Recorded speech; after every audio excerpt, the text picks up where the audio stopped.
presentation of Fox Sports. We are Fox.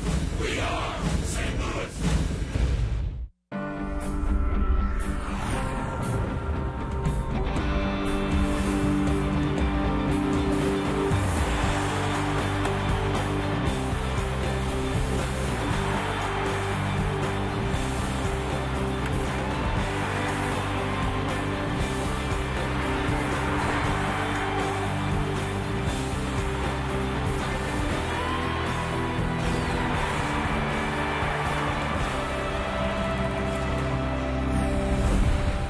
Welcome to St. Louis Cardinal baseball on Fox Sports Midwest. The Cardinals 8-3, red hot in the early going, looking to win another series with a victory tonight.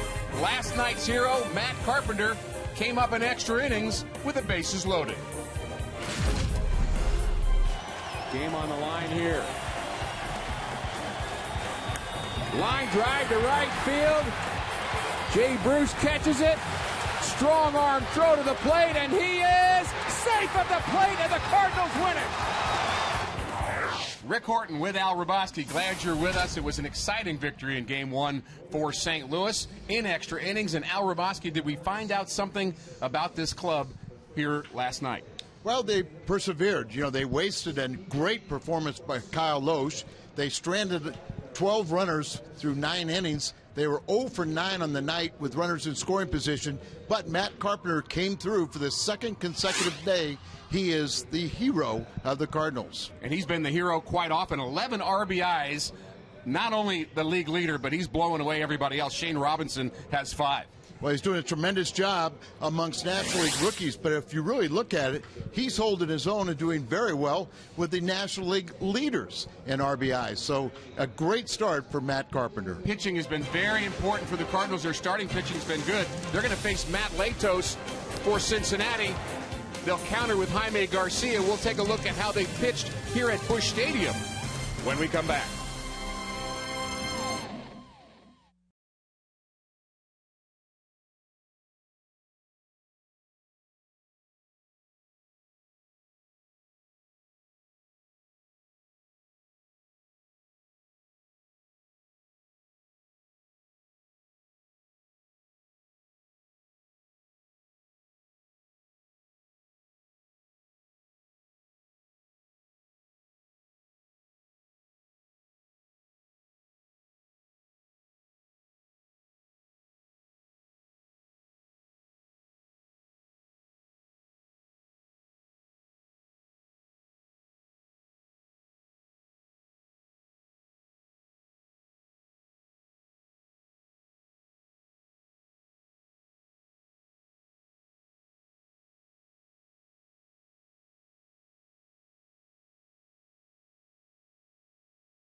St. Louis this year. Tonight, it's Jaime Garcia's turn.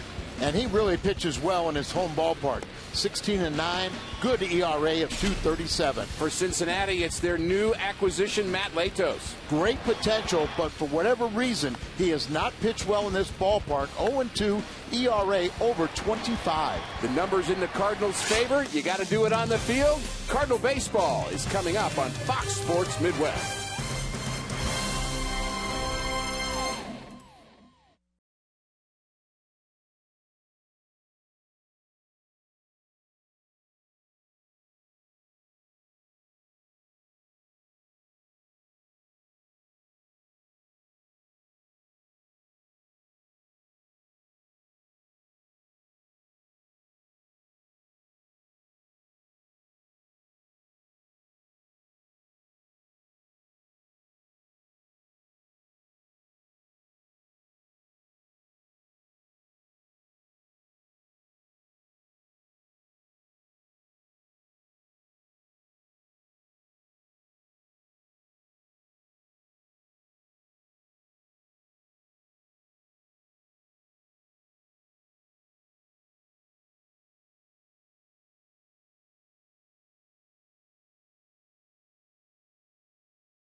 Start on the field, but very important to the organization is their work off the field with Cardinals Care.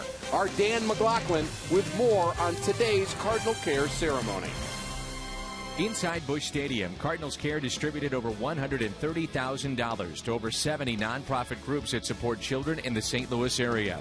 It was the annual spring distribution ceremony. It's a great day. We're really excited to be able to give funds and put money back into the community for kids. This year we will surpass the $18 million mark, and of that $18 million, we've been able to put $11 million into cash grants to support kids through other nonprofit organizations, and then the other $7 million has gone into Redbird Rookies, which is our youth baseball development program. Over the last 15 years, Cardinals Care has distributed nearly $11 million in grants to over 800 nonprofit youth organizations in the area. They've built ball fields, started a ball league, and helped children in our area. Fans, you can make a tax-deductible donation to Cardinals Care online at cardinals.com/community. Congratulations once again to Michael Hall and his staff at Cardinals Care for another amazing distribution.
3 out of 4 since returning to Busch.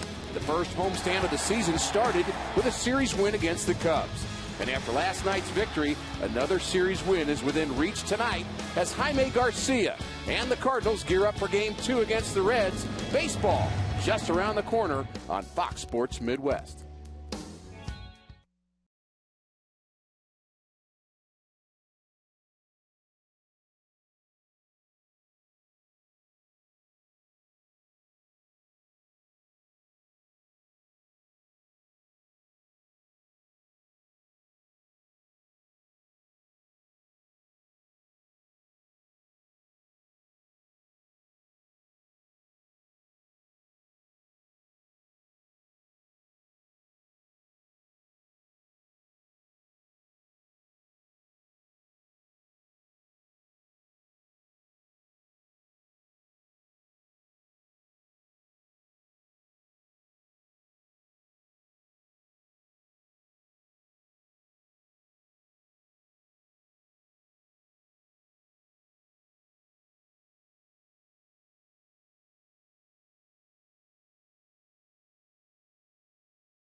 Cardinals baseball on Fox Sports Midwest is brought to you by Smooth Busch Beer and easy drinking Busch Light. By your Mid-America Chevy dealers, the #1 selling brand in St. Louis. Find us at stlchevy.com. By Dobbs Tire and Auto Centers, #1 for quality tires and expert auto service. And by Steak and Shake, just no equal. Cardinal starter tonight, Jaime Garcia, the left-hander, 13 wins in each of his first 2 seasons in the big leagues. And Al Hrabosky's been very good here at Busch Stadium. Definitely. His first 2 starts been on the road, including the last one in Cincinnati, where he gave up 11, hits. But he really did contain the offense with just 3 runs. But here at home, it's a different story. He is a much, much better pitcher. This is a big, spacious ballpark, tailor-made for a left-handed starter. And Garcia got a lot of experience last year in October. Didn't pick up a lot of victories, but had a lot of very well-pitched games. There's the 0-1 record, Al, but the ERA at 2.49. And clearly, these are all big, big games and a part of his maturity. Yeah, 3.5 to strikeout to walk ratio. And as you said, he kind of tailed off, maybe tired a little bit in the regular season, but he was ready for the assignment in postseason, and like you said, just so valuable, that experience. Pitched well against the Cincinnati Reds. Zach Cozart, the rookie, leads off. Drew Stubbs, one of the few Reds that has hit him well, followed by Votto, Phillips, Bruce, Roland, Chris Heisey, Mesoraco, and Matt Latos, the pitcher, here tonight. Game 2 of a 3-game series, just about underway. Glad you're with us. Garcia has his sign, and he misses away. First pitch at 7:15.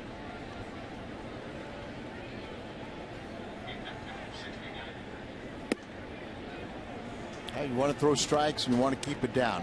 It's so simplistic, but when he keeps the ball down, Jaime Garcia, everything runs, has tremendous movement, and he starts out 3-0 here. This Wednesday at Cincinnati, he went 4 2/3, 11 hits, but just 3 runs. Garcia not able to make that adjustment, and he walks Cozart on 4 pitches. And he's going to need some help from the defense behind him. And let's take a look at the Dobbs Cardinals defense. Holiday, Jay, and Beltran. The outfielders, Freeze, Furcal, Green, and Berkman. On the infield, Tyler Green getting the start here tonight, and Molina and Garcia, the battery. Mike Matheny off to an 8-3 start, flashing the signs.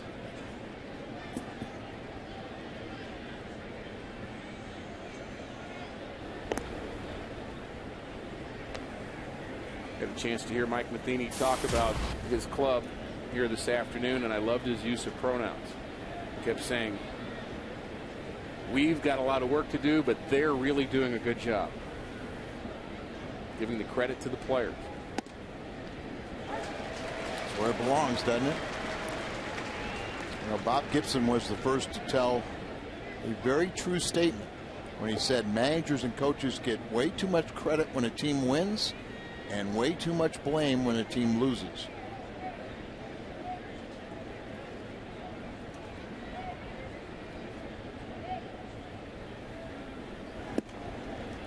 Garcia misses 1-1, and Bob Gibson not the kind of guy you want to argue with. Tells it like it is. He sure does. You know, young players love to see that Bob and Lou and Red, everybody in spring training. It was great to see Ozzie down there in spring this year.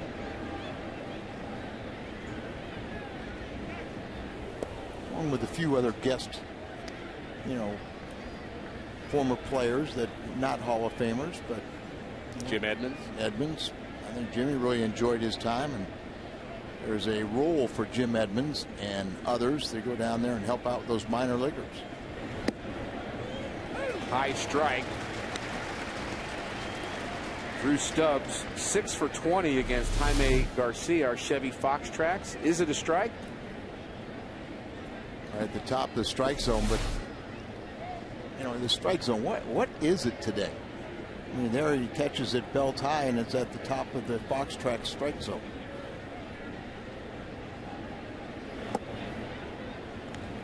Garcia trying to figure out the movement on his pitches early on. Evens the count with Stubbs. Stubbs strikes out a lot. Not the kind of guy you want to do a hit and run with. You can't really count on him to make contact. That's a very good point. That's part of the equation when you decide to hit and run. Does the batter make enough contact? Does the pitcher throw enough strikes? 14th strikeout of the year for Stubbs as Garcia gets his first here tonight. Our Plaza Tire Foxmo, the delivery of Garcia. It's when he got on top of the breaking ball and ends up down below the knees.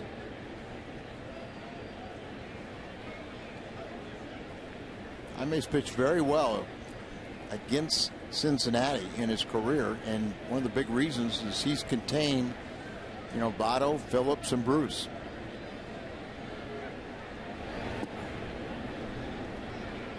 Votto really the face of this franchise now. And for a couple more decades. And he should be an all-star every year. He's that good. Reigning MVP in the National League and signed a 10-year extension.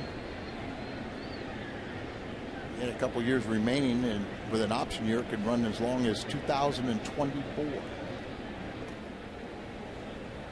It'll be interesting to watch Garcia working against the lefties in this lineup. Joey Votto and Jay Bruce batting 3rd and 5th respectively. Big part of their offense. Garcia last year, lefties hit .308 against him. The year before, just .211. And lefties really didn't do anything a couple years ago.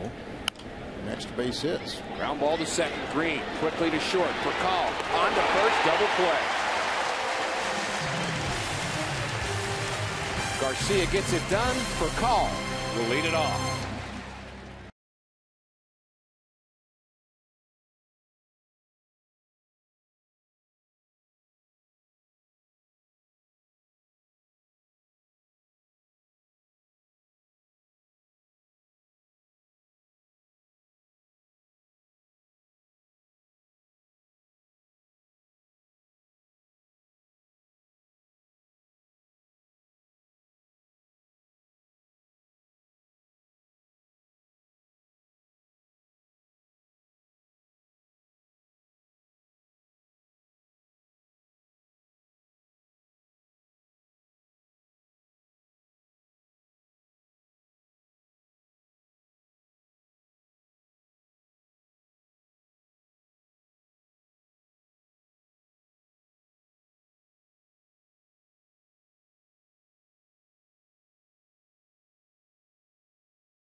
Rafael Furcal doing a nice job of ending the top of the first by turning this double play. Yeah, you got to find out who will kind of take you out. Cozart tried to go after Furcal, and you can see how far away from the bag. You'll learn real quickly which guys you want to drop down on, which guys are going to kind of take you out. The defense for a shortstop is to drop down with his throw and make that guy slide underneath it, or he eats the baseball. That will teach somebody to slide a little quicker and stay in the baseline. Makes me think of Manny Trio. Cardinals batting order here tonight for Carl Beltran and Holiday, followed by Berkman, Freeze, Molina, John Jay in center, Tyler Green getting the start at second base, and Jaime Garcia will pitch and bat ninth against Matt Latos. He was the big acquisition this winter for the Reds. They traded quite a few prospects for Matt Latos. He's still a young man. He's 24 years of age, and he's gotten off to a slow start, but April by far is his worst month of his of the season for him. April is where he has a lot of trouble. He hadn't gone deep in games. The pitch counts got up there, and one thing, he's not throwing anywhere near as hard as he did a few years ago when he came up, and a lot of people took notice of his low ERA. Hard hit ball down the line. It's fair for Call. Rounds first. He's headed to second. A leadoff double for the Cardinal shortstop. Alfie leads the ball club in hits. That's number 15 now, and his 5th double. So about a way off the line. He just pulls it down the line beyond the reach. Furcal is now 6 for 15 when he's facing this right-hander.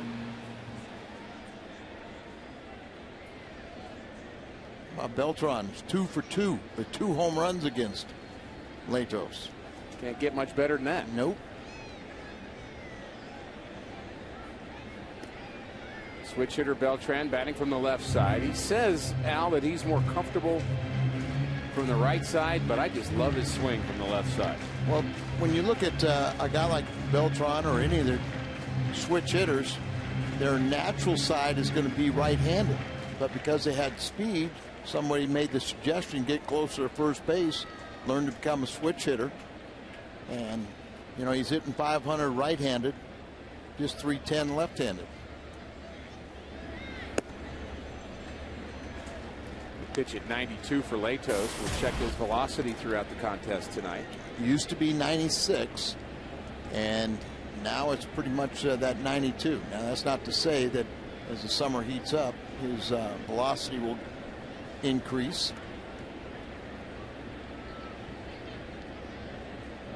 1-0 from Latos is high and away. And both pitchers really struggling with fastball command early on. Beltran with a very nice game yesterday, a home run in the first. He also threw out a red early on. Dusty Baker has had a hard time finding some offense with his ball club. They've hit .205 as a team, the Reds. Cardinals .293 to lead the National League. Line drive foul. And when you have a club like Dusty's struggling offensively, you think he's worried a little bit more about this particular run in the first inning, more so than he might be when his team's raking? Well, he's a little bit concerned about his pitching staff in the sense that they're overworked. On this road trip, they have played 5 games, 4 in Washington and the 1 last night, and they've gone to extra innings in 4 of the 5. Beltran deep in the box.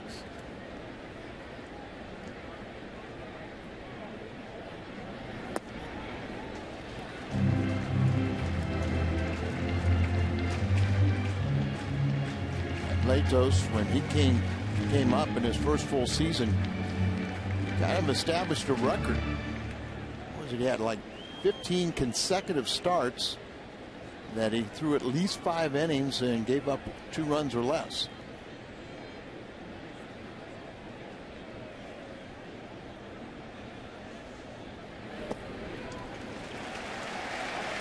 Fastball low, Beltran aboard. Cincinnati with a nice defense behind Latos. Best in the National League. Stubbs can go get it in center field. Bruce with a good arm. Gold all on that infield, and Latos and the rookie Devin Mesoraco are the battery. That's our Dobbs Reds defense.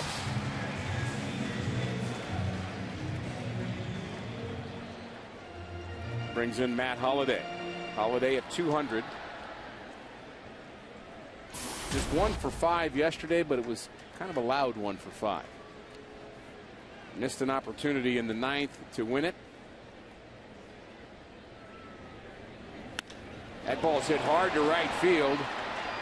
Bruce a few steps back. Furcal will tag and head to third, so a productive out for Matt Holliday. And there's another hard hit ball that does not result in a hit for Matt Holliday. He's about ready to break out.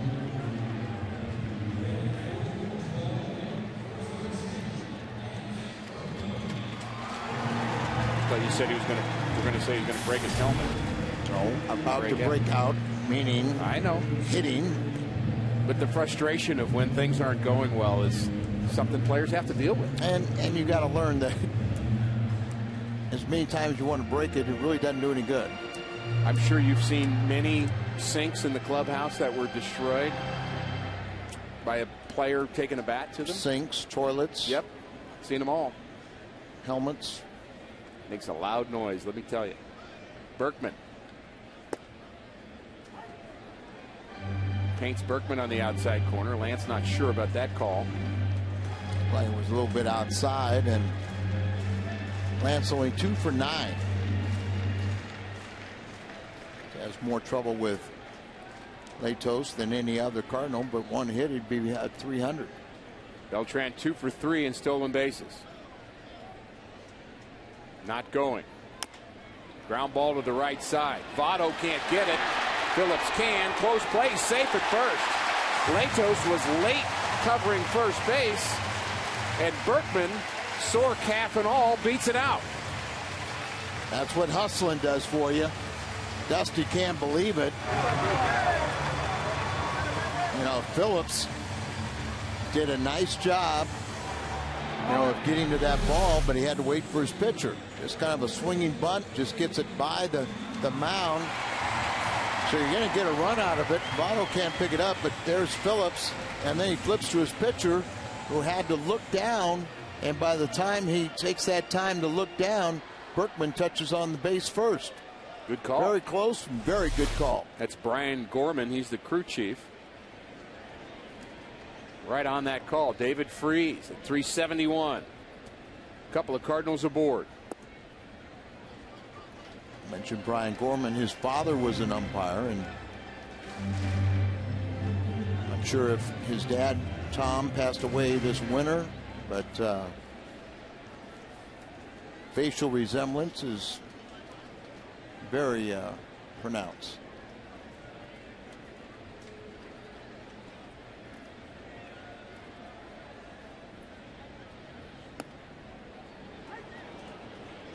Latos struggling here in the first inning, and an opportunity for the Cardinals to jump on him. You really have to. You got to punish him. He is very capable of shutting you down, and it's kind of been the common theme for the Cardinals this year, is many times, and definitely on the road trip, is by the time their starter took the mound, they were playing with a lead.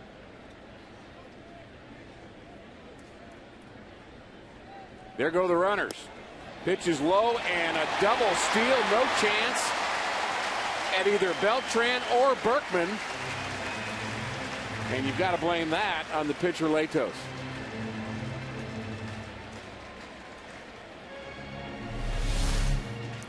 See how Votto's so far off the line. Berkman, the veteran, he knows he can still get back there ahead of the first baseman. So why not take advantage of it? Young catcher back there. Now the National League is 5 for 5 in stolen bases when Mesoraco is back behind the plate. The 2-1 to Freese. Misses inside. The Cardinals now with 8 stolen bases in 10 attempts as a team. That was number 1 for Berkman, number 3 for Beltran.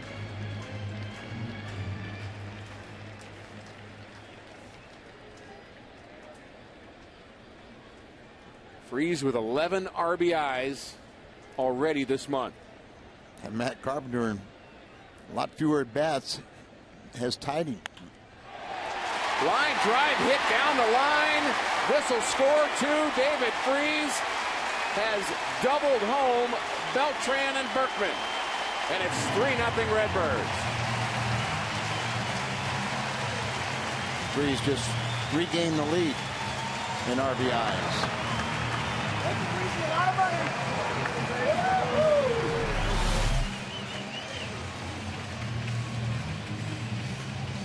They're kind of a changeup and left it on the inner half of the plate and up, and he just pulled it down into the corner.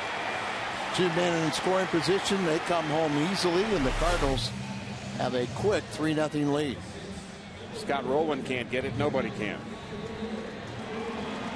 You see Latos in his career, April, ERA over 5.5, and then May, very good with the 240. But in this ballpark, Matt Latos had an ERA over 25, the highest ERA by any pitcher. Home, visitor, and this guy, has the potential to be one of the best pitchers in the league. But struggles here at Busch Stadium. Yadier Molina with a chance to tack on. Molina has 10 RBIs of his own.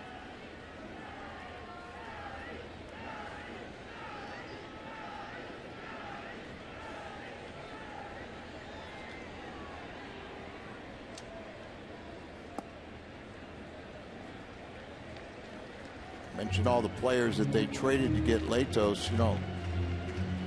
Padres aren't really seeing a great return on their investment either.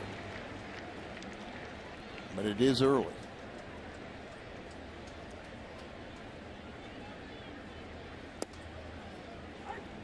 Strike at the knees. Latos just wants it to be May. It's better than 3 points off his April ERA. You wonder if the difference between pitching in San Diego and Cincinnati is going to matter to him. Oh, it would have to.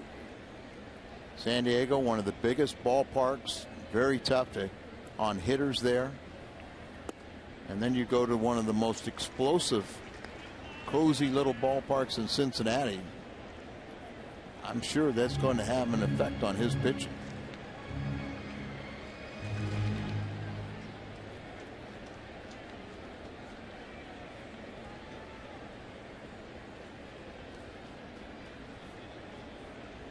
The 2-1. The Cardinals already have turned a double play, gotten a leadoff runner aboard, stolen 2 bases, picked up a hit with runners in scoring position, all the little things you need to do to win. They were 0 for 9 and with runners in scoring position last night, but tonight, great start. Ground ball to short. 3 hopper. Retires Molina. Freese advances to third. Cardinals have scored first in 9 of the 12 games this season. And 6 of those times they've scored in the first inning, making Mike Matheny's job just a tad easier. And when they score first, the team record is 7-1. Real key is scoring more than 3 runs. They're 6-1 when they do that. That pitch at 95 from Latos to John Jay. Jay hitting .333. 1 for 4 against the Reds in game 1. 3 for 5 facing Latos.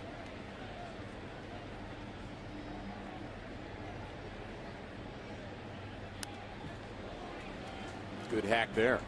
John Jay has been Al in almost every spot in the Cardinal lineup since coming up to the big leagues. He's led off some, hit second. What do you think about him in that 7th spot? You like him. Still shows a little speed right there. He's got some pop in his bat that he kind of clean up things a little bit. pretty tough to hit much lower because there's so many good hitters in this lineup.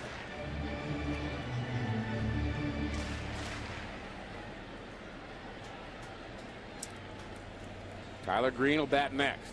1-2 to John Jay. Freeze the runner at third.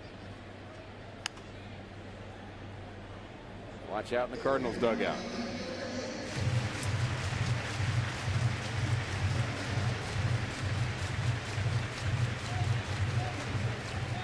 Almost hit Jake Westbrook.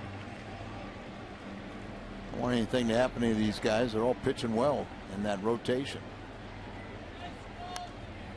What they normally say is make sure that you protect the players who are hot. Take one for the team. Both those guys are hot right now, Jake Westbrook and Lance Lynn.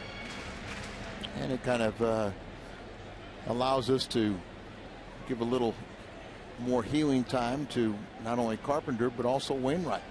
We'll be making the start tomorrow. John Jay strikes out on a breaking ball, but the Cardinals pick up 3. David Freese, a 2-run double. Lance Berkman an RBI, and it's 3-0 St. Louis.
Keys to the game will focus on Jaime Garcia against Cincinnati here at Busch. 6-1 in his career against Cincinnati, but look what he's done here at home.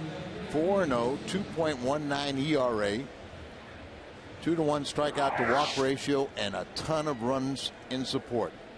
And Derek Lilquist can go get him. You got a lead, go throw strikes, be efficient, keep the ball down.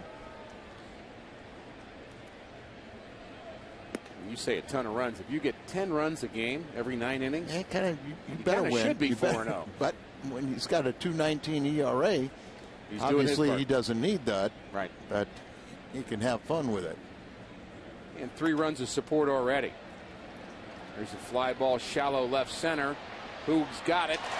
John Jay, a sliding catch. As he takes charge at the last minute, it makes a very tough play in shallow left center field.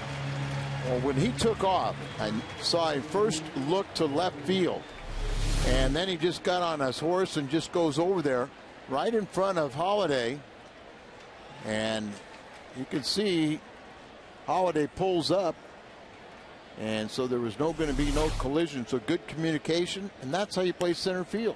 You take charge. I would think Matt Holliday would be someone you really don't want to run into. You would make sure you say something, because that is a body you would not want to collide with. Football star in high school. John Jay's, and he was a quarterback, but he's still put together like a brick wall.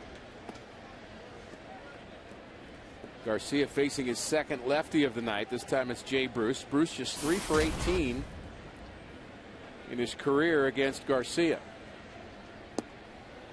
All-Star a year ago, 32 home runs. Off to the slow start, but he's not the only one.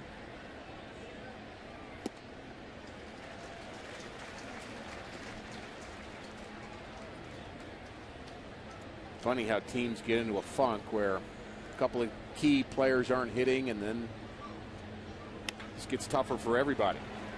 Base hit there for Jay Bruce, first hit of the night for Cincinnati.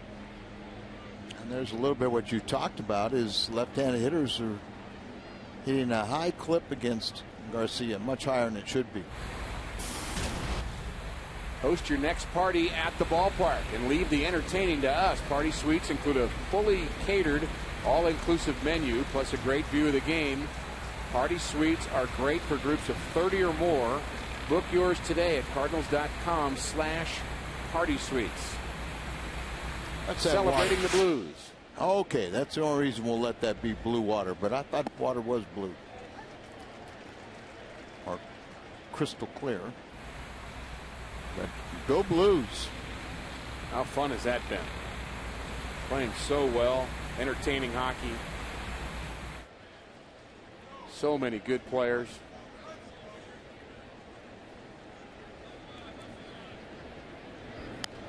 Speed, toughness. A lot like you, Al. Pure athletes.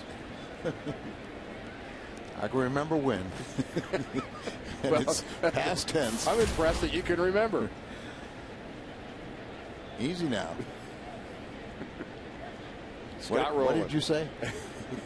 Scott Rowland struggling at 135. Scotty's over 500 doubles, over 2,000 hits. He's coming into select company.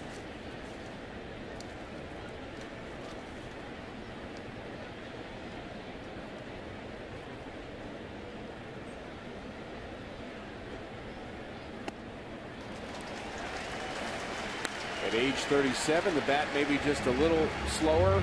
Can't catch up to that fastball up and in. Strikeout number 2 for Garcia. With all the shoulder problems he's had, and remember his season was cut short last year, that ball up is going to be a little troublesome for him.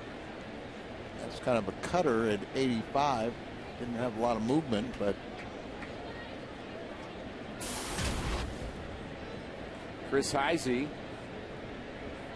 had the pinch hit game winner in game 3 in Cincinnati.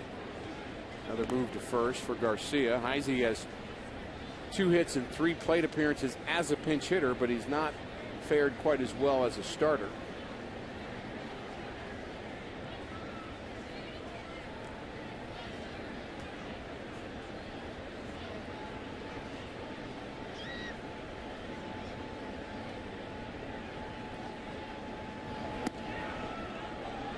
idea of the movement on that pitch.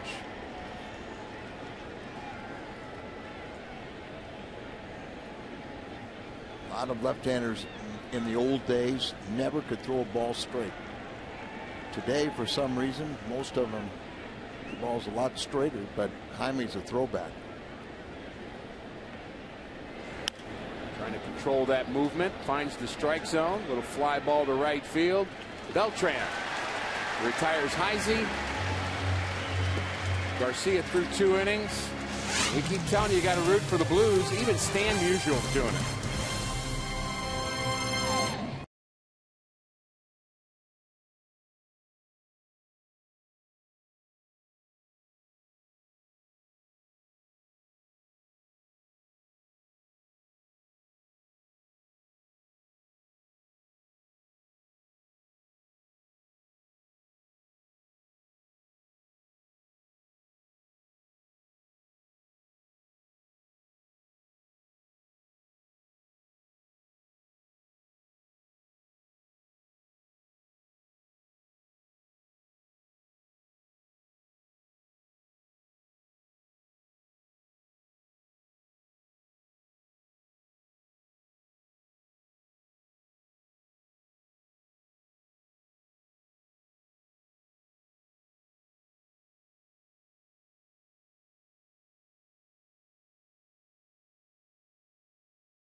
On the road with you this season. Subscribe to MLB.TV Premium today and see every Cardinals out-of-market game live online and on your favorite devices in HD quality. Visit Cardinals.com to order, or for more details, MLB.TV. Baseball everywhere. Blues fans in the house resume their series with the Sharks tomorrow night, and we wish them well.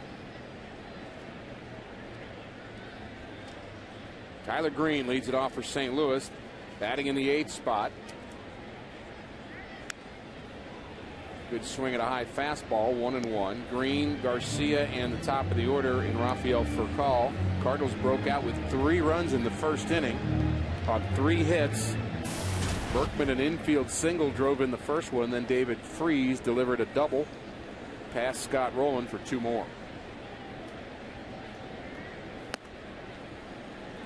Daniel Descalso has been getting most of the playing time at second base, but in the early going, both Tyler Green and Descalso, their numbers are just so similar.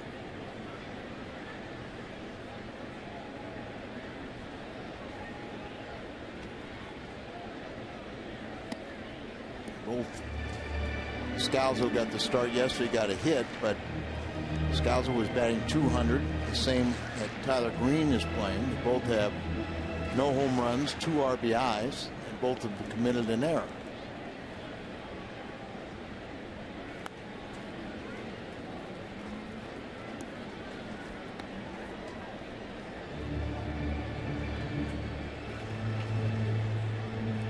Mark McGwire, last season, his batters led the league in average, runs scored.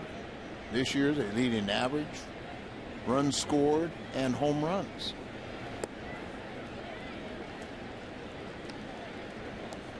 Tyler Green fooled on that off-speed pitch, but he was able to keep his hands back, so he works the count to 3-2.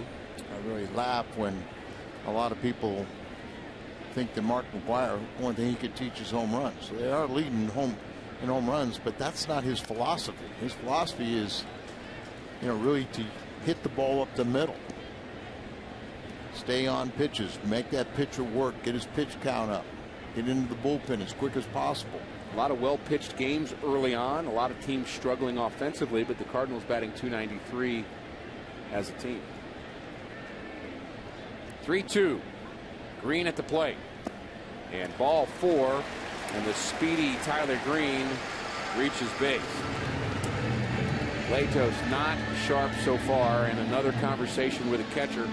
We've seen this 8 times at least already in this series. Cincinnati catchers out to talk to their pitcher, and that was Hannigan in yesterday's ball game. Right. Probably about 5 or 6 times he went out.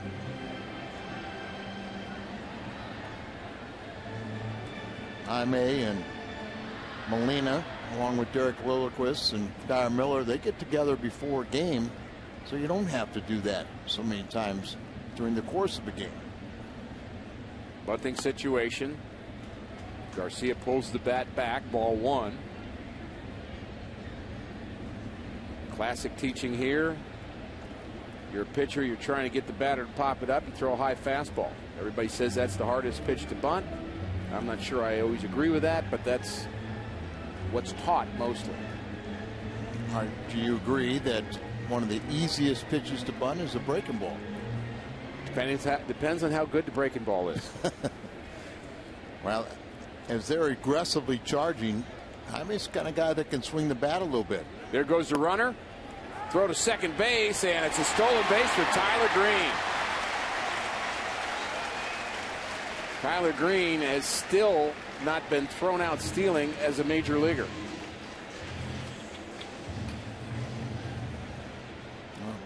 Tyler led the club with steals last year, 11-11, and now he's 17 for 17. Cozart trying to make that tag, which is important, but it's more important to have the ball in your glove when you do it. It helps. And Tyler had that base easy. What Oquendo came down to tell Jaime is just take the ball, show bunt, but don't offer at it and let him steal. Pretty nice stat, 17 for 17. And what this does for you, which makes a whole lot of sense to me, is if you've got somebody who can steal a base, let him steal it first, then sacrifice him to third.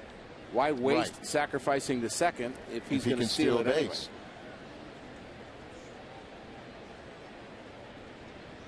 Scott Rowland still playing in, anticipating a bunt.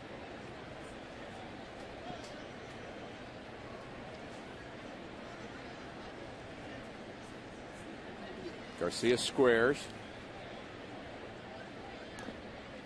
And he offers at it, but fouls it off, so that'll be a strikeout.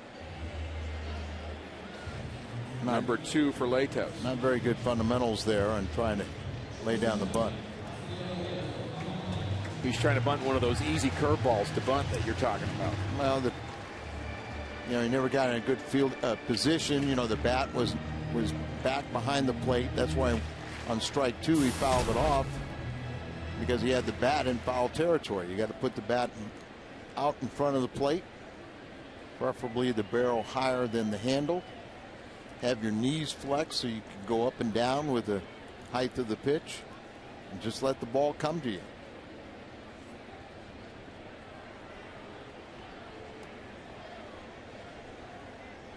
Good way to teach young kids to bunt is put a glove on the bat, Catch it. And you just catch it. Try and catch the ball in the glove while it's sitting on the end of your bat, or in the sweet part of the bat.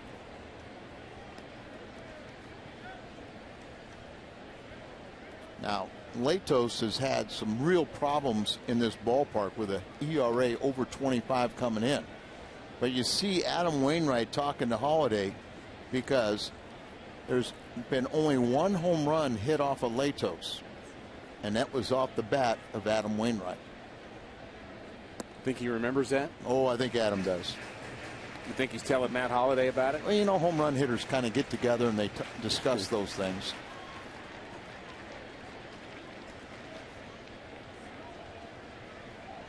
And Carpenter's just a sponge trying to soak things in. 1-1 to Rafael Furcal. Green the runner at second. Ground ball to short. Cozart's going to have to throw across the diamond as Green advances to third. Out number 2. Did Wainwright really take him deep? Absolutely. Al? Are you making that up? Nope. Here it is. August 14, 2009. Hits this one to left field. The only home run. Ton of runs scored against Latos, but the only one home run, and it was off the bat of Adam Wainwright, who will be pitching tomorrow, and I'm really anxious to see what he's figured out. Bronson Arroyo will go for Cincinnati in the finale. 2 outs in the Cardinals' second.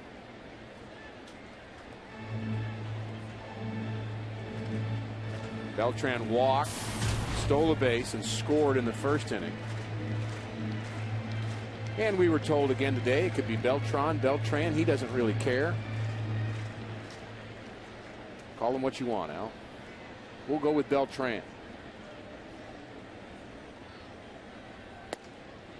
Tell me again, what are we going with? We're going to go with Beltran. The more Americanized way of saying his name.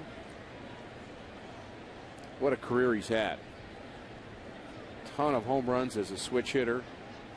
He's in rare company when you talk about the best switch hitters power-wise of all time. Well, there's 9 that have hit over 300 home runs, and we have 2 of them. Beltran and Berkman.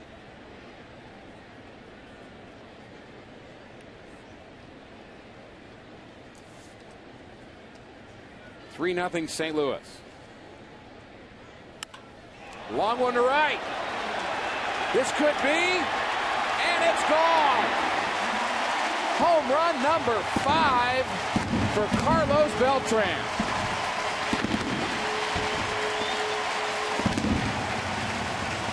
And once again, Carlos has 3 hits off of Matt Latos, and all 3 have left the ballpark.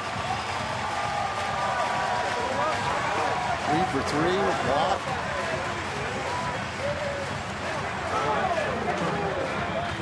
Might want to try another pitch on Carlos Beltran.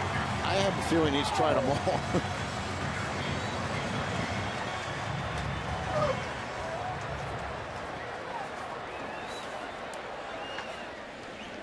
course, Wainwright is saying I talked to Beltran before I talked to Holliday. And strike one to Matt Holliday. Cardinals' power has been a bit of a surprise to many, and I would say to me. Well, we knew they had some power hitters, but to get off to this quick start and lead the league in home runs, that is number 17 on the young season for the Redbirds. John Jay has 2, Molina 3.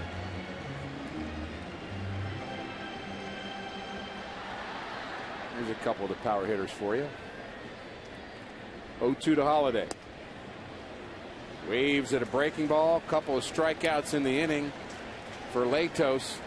But a couple of home runs that Latos has given up here in St. Louis. The first one, Wainwright did it. And just moments ago, it was Carlos Beltran extending the Cardinals' lead to 5-0.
Blues playoffs continue tomorrow night. Live coverage of the game starting at 9 p.m. with Blues Live. You'll find the game right here on Fox Sports Midwest at 9:30. Blues and the Sharks tomorrow night on Fox Sports Midwest.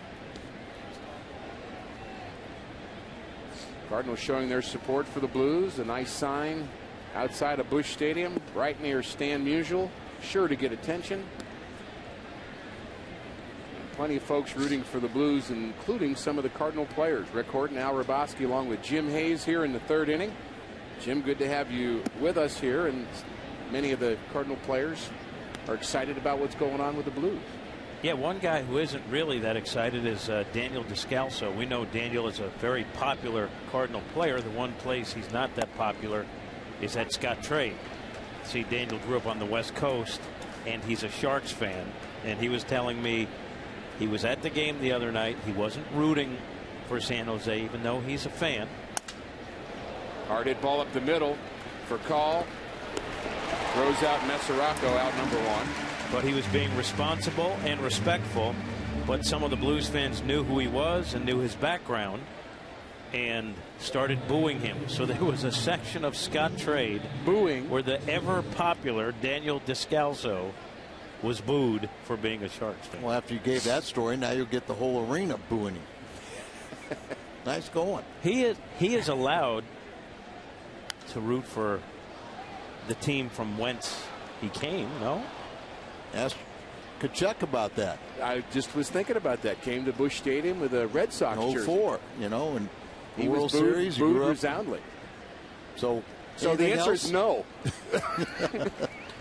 Daniel Descalso is a relatively new transplant to St. Louis. Kachuk has been around for what, 30, 40 years? Somebody better give him the memo. Don't get on the old guys now. But we do love Daniel Descalso. Now let's get on to somebody who likes the Blues, Chris Carpenter. Boy, he's a big Blues fan. He's seen So there is quite a bit. David Freese as well. Matt Holliday goes to a lot of Blues games. Kyle Loesch. Boy, was he good last night. Kyle Loesch. At 89, 90 miles an hour, you talked about being able to be outstanding even without velocity as long as your ball's moving.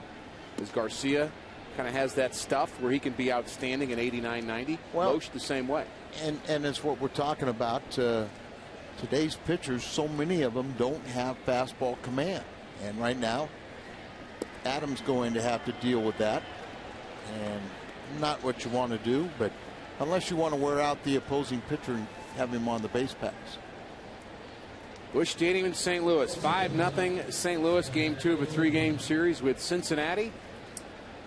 Cardinals hoping to win the series with a victory here tonight after an extra inning win in 10 here last night, 2-1. Kyle Loesch did not pick up a victory in that game. Certainly should have and could have been 3-0. But walking that pitcher, Al, not too happy about that if you're Derek Lilliquist. Well, it's one thing if now you can get another double play ball and you tire him out a little bit running the bases. Hard hit ball to right field. This is trouble down the line, but play is made on the run by Beltran. No trouble for the 3-time Gold Glove winner. So he got a very good jump on that ball. Of course, those were the days he was playing center field, and there'll be some times where he'll be out there in center, especially when we get Alan Craig back. Pretty smooth the way he plays the outfield. Sure is. Good jump.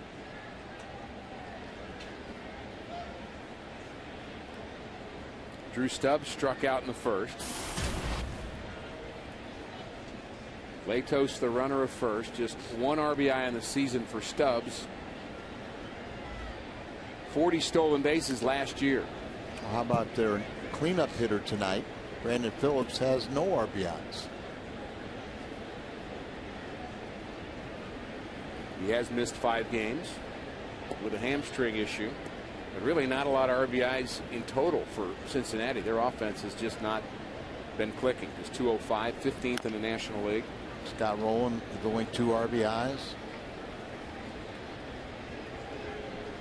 This was a team that many people expected to score runs in bunches, and with an upgraded starting rotation, even with the injury at the end of their bullpen, Madsen, a lot of people felt they'd be very good. Maybe they will be, just not to this point. Right now, they're getting good pitching, but not any run support. Garcia handles the one hopper, knows he has to hurry. Plenty of time to get Stubbs. So he pitches around to walk his second. Just 1 hit for Cincinnati, 5 runs for St. Louis.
Cardinals baseball on Fox Sports Midwest is brought to you by MyKiaSt.Louis.com.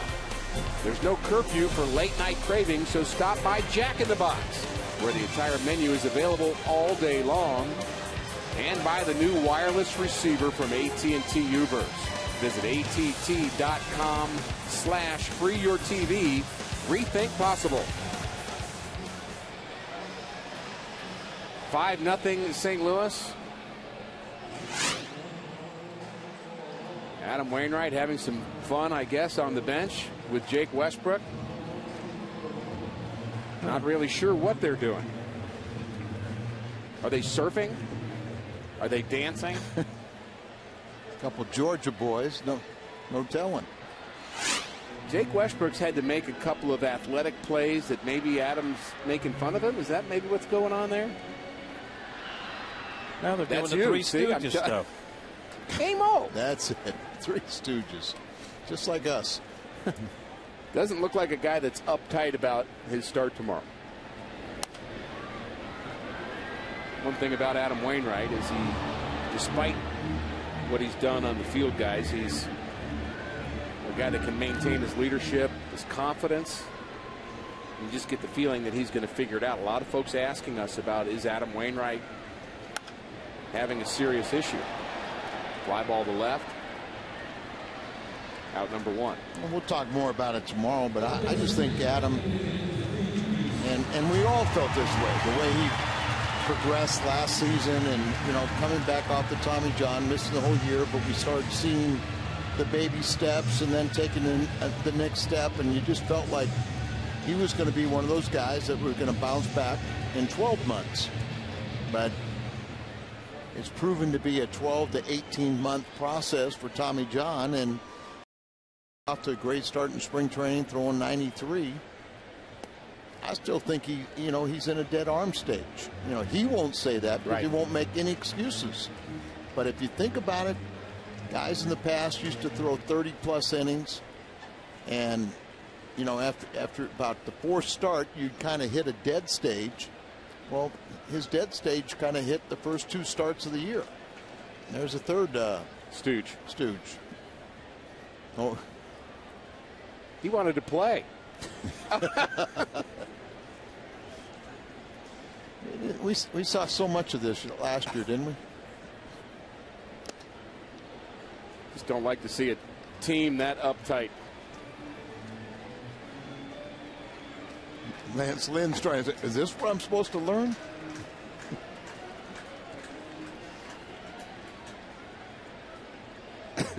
I'm not even sure where to go with that. Jim, how about you? Help us out with that. What's happening Al there? believes that Chris Carpenter was in the video room and saw this and wanted to be part of it. That's what I'm thinking. Ricky said that. So Ricky believes that.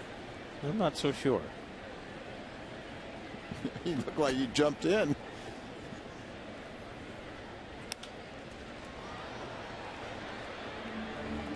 Defensive swing. Freeze fouls that off. 2-2. Here's the picture that we've come to love. David Freeze, the moment at home plate, the game-winning home run. That's a UMB Bank Champions Club. Make you throw your helmet between your legs, jump up and throw it like that. What would make you do what those guys are doing in the dugout right now? Strike on the corner. That's 4 strikeouts for Latos. When this season's all said and done, Latos is he's going to show people why he's so highly respected. Still only 24. And like I said, his first full season in major leagues, he set a major league record of throwing 15 consecutive starts of at least 5 innings and giving up no more than 2 runs. He has immense potential, but you kind of get the feeling that San Diego had enough of him. Now, they did get a bunch of prospects in return, but this guy can be a frontline starter. Don't really want to see him get settled down here. Hard hit ball to right, but Jay Bruce has it in his sights. A 1-2-3 inning for Latos in the 3rd. Cardinals lead.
to you by the Missouri Division of Tourism. Go to visitmo.com. Start planning your next Missouri getaway. We're showing you Ledgestone Championship Golf Course as well as Table Rock Lake, and they're both near Branson, a beautiful part of the state.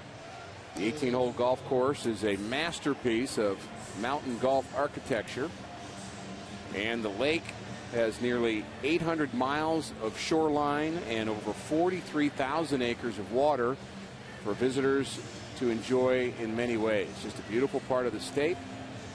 Go to visitmo.com. Top of the fourth, Jaime Garcia, just one hit so far, a couple of walks, as he'll face the middle of the order in Votto, Phillips, and Jay Bruce. And we'll see how he fares against the lefties a second time out. A couple of years ago, his first year, he was just dominant against left-handed pitching, and if they did get a hit, it was never an extra base hit. But then it seemed like, you know, as the season progressed last year, lefties just really took advantage of them. They hit over 300. Really seen a habit with him too against lefties. It's not the first two strikes that's the problem. It's finishing them away, putting them away, and he has too good of stuff that for that to be a problem, and too many different weapons to go to. Weapon of choice for Garcia against the left-handers. What would you say it is? Well, he say he's got a lot of them. Yeah, right? I mean, he could throw. You know, he could throw the fastball. He Two could throw strikes the here. curveball. Two strikes here. Change up. Slider.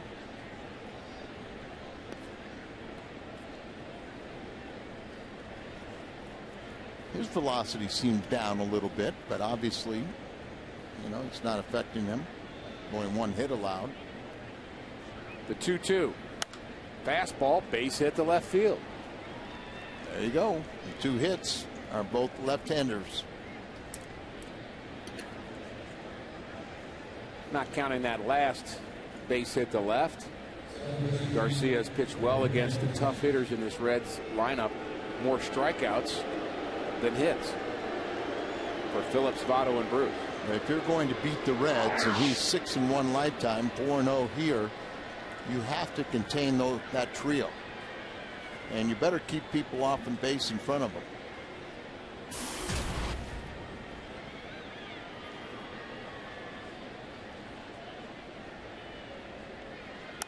Ground ball to left side. Tough play for Fergal. He gets the lead runner at second and on to first. Double play. Brandon Phillips not running very well because of his hamstring, and the Cardinals taking advantage of it. Well, that goes to show you, when that ball is hit, you go, no way a double play. But when you factor in the bad hamstring, Phillips can't get out of there, but you never know. So go ahead and execute. Ralphie's got such a strong arm. He gets it over to Tyler Green so quickly, and he goes ahead and executes the throw. And under orders, you can see Phillips is not told to push it. I'd rather have him play at 70%. He's still a very good ball player at 70%, better than any replacement. We haven't really seen much of the arm of Tyler Green at second base, but he's always had a strong arm. Yeah, he does have a strong arm. How about this? Happy 72nd wedding anniversary to Dorothy and Rayford Hurt. They live in Taylorville. Green throws out Bruce. On to the bottom of the fourth.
On Saturday, April 28th, the Cardinals take on the Brewers. 25,000 fans entering that night with a ticket. We'll have a chance to look like a pro at an official New Era Cardinals 2011 Championship Clubhouse cap. For more information, visit cardinals.com/promotion. Our camera operators are doing a wonderful job of modeling for us here this evening. Wow, do you guys look good. That's the 28th of April, 25,000 fans, New Era Cardinals Championship caps. And of course, you get to see the Brewers as well that night.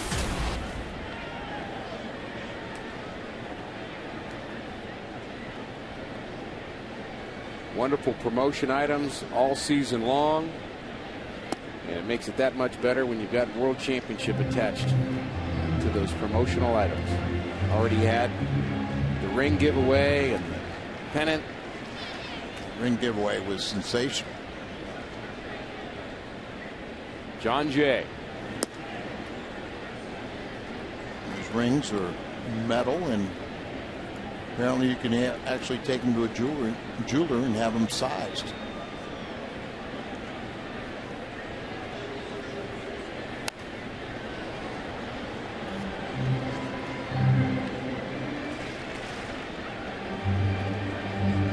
And our guys operating the cameras do such a nice job. Appreciate them modeling those championship caps. Our crew does a outstanding job. Nice to be back with them again for the 2012 season. They're the best. Professionals.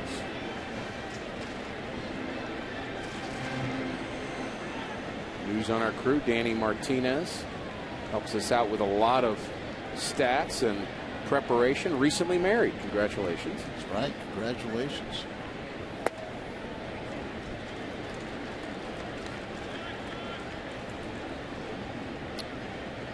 It's amazing. They said it would never last either.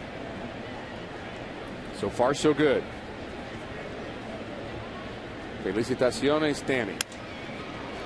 Line drive to left. This could drop and does over the shortstop Kozart's head. So base hit for John Jay, leading off the Cardinal fourth. That's their 5th hit of the night.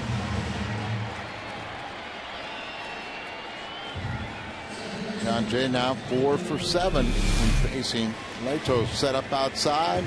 Ball right back over the middle of the plate.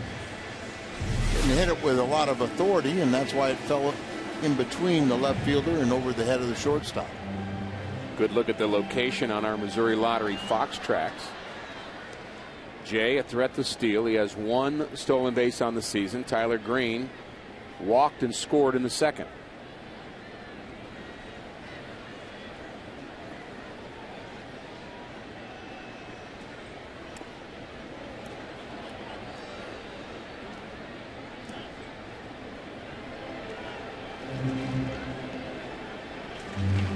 One and 0 to Tyler Green.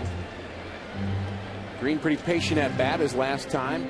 Green, one of those players that you just like to see develop just a little bit more. He's the best athlete on the roster. And when you talk to teammates or people that saw him last year down at Memphis, where he hit better than 320, they say he's a difference maker. You know, he has power, he has speed, he can do all kinds of things when he's nice and relaxed. We just haven't seen it at this level. Big hole on the right side. Ricky, he was, you know, just an observation, but he was a player that just could not play for Tony La Russa. He was just too tight.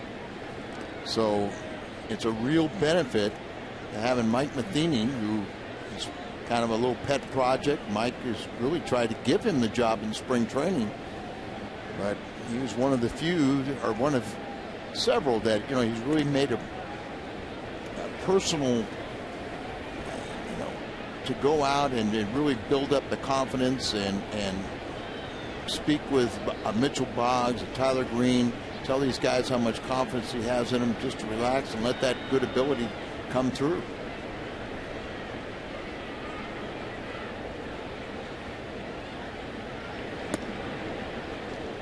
Way off the plate, 2-1 to Green.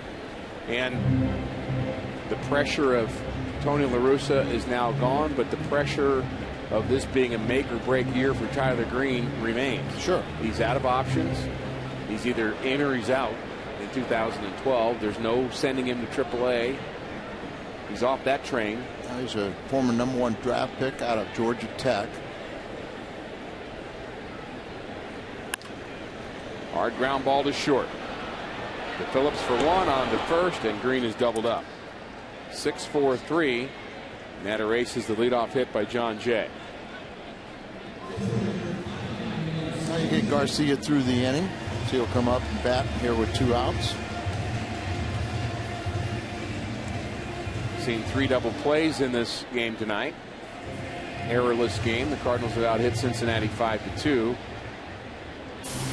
Big blows, David Freese and Carlos Beltran.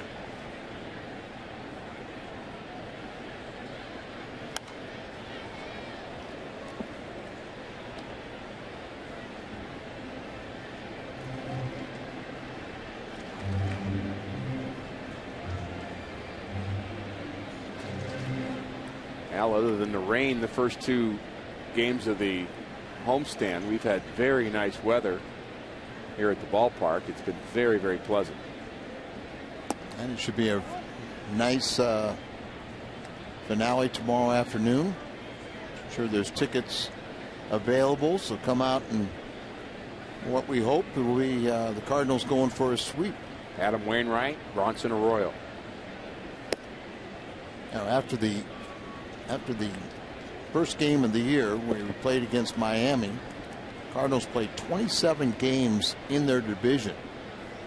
You could bury yourself, or you could get off to a nice little cushion just by playing good baseball.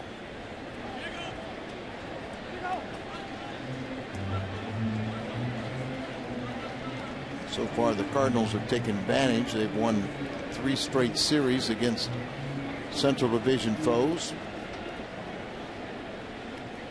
3-1 on this homestand, winning 2 out of 3 against Chicago. And another walk of a pitcher. Garcia walked Latos. Now Latos walks Garcia. 3 walks to go along with the 5 Cardinal base hits.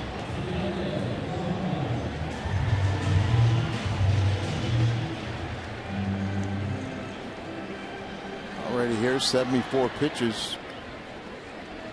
You know, he hasn't gone deep in a ball game. He hadn't gone beyond the 5th inning, and the pitch count keeps on creeping up there for him. Not much of a lip reader, but I think I heard him talking to himself there. You could almost see him say, "That's bad." And that would be an appropriate assessment. 2 out walk to a pitcher. Top of the order and for call. Doubled and scored in the first. He's 6 for 16 when facing Latos, so you bring up a guy that can hurt you.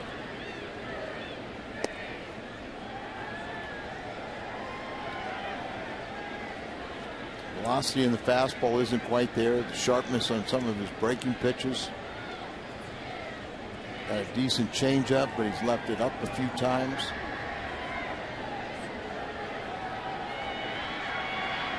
Setting up inside. And he does jam for a call. He fouls it straight back. 69 degrees at game time here at Busch Stadium. Spectacular venue.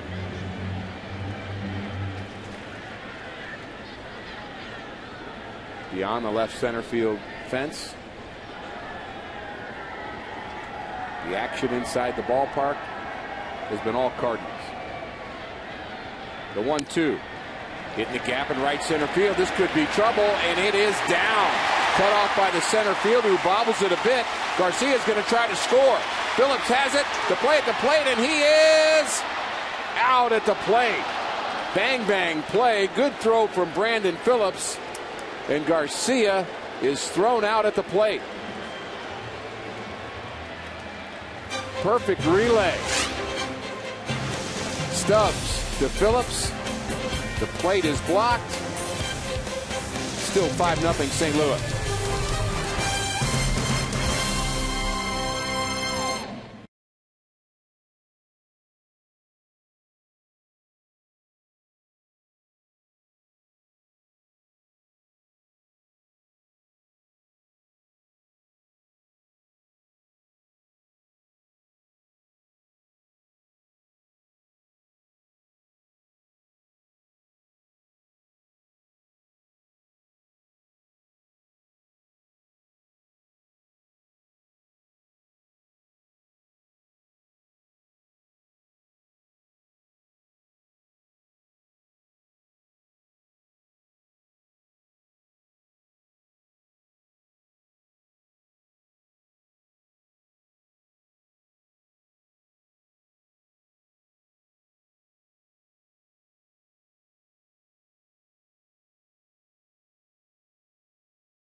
First, it's last night, and it's Tyler Green.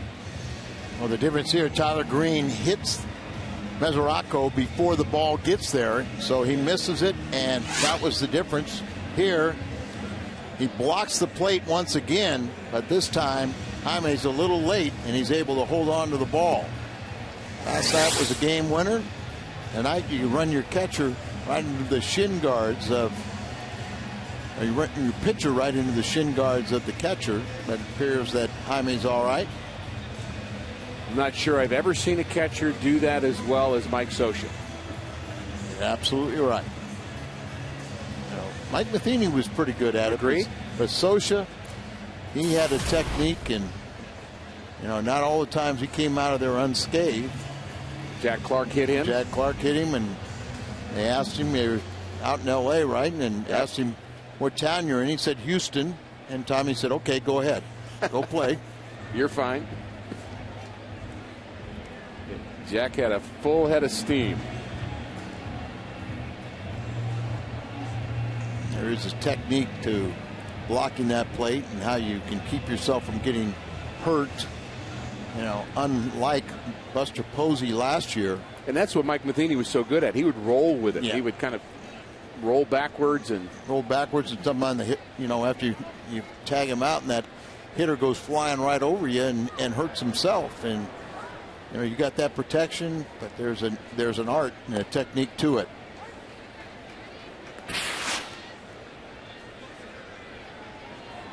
There it is. You roll backwards. And probably didn't feel you look very at the guy good. And said, "You want some of me?"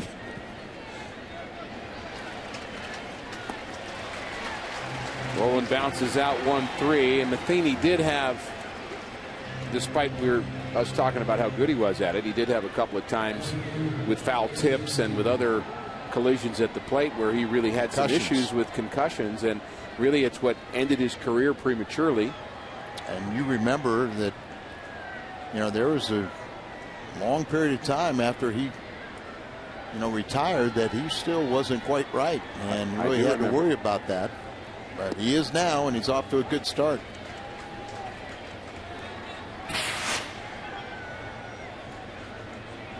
There's Matheny one more time, and there's another one of those plays at the plate. You see how he kind of sat back and just let the, and just once tagged, he kind of rolls back, and you don't want to absorb that hit.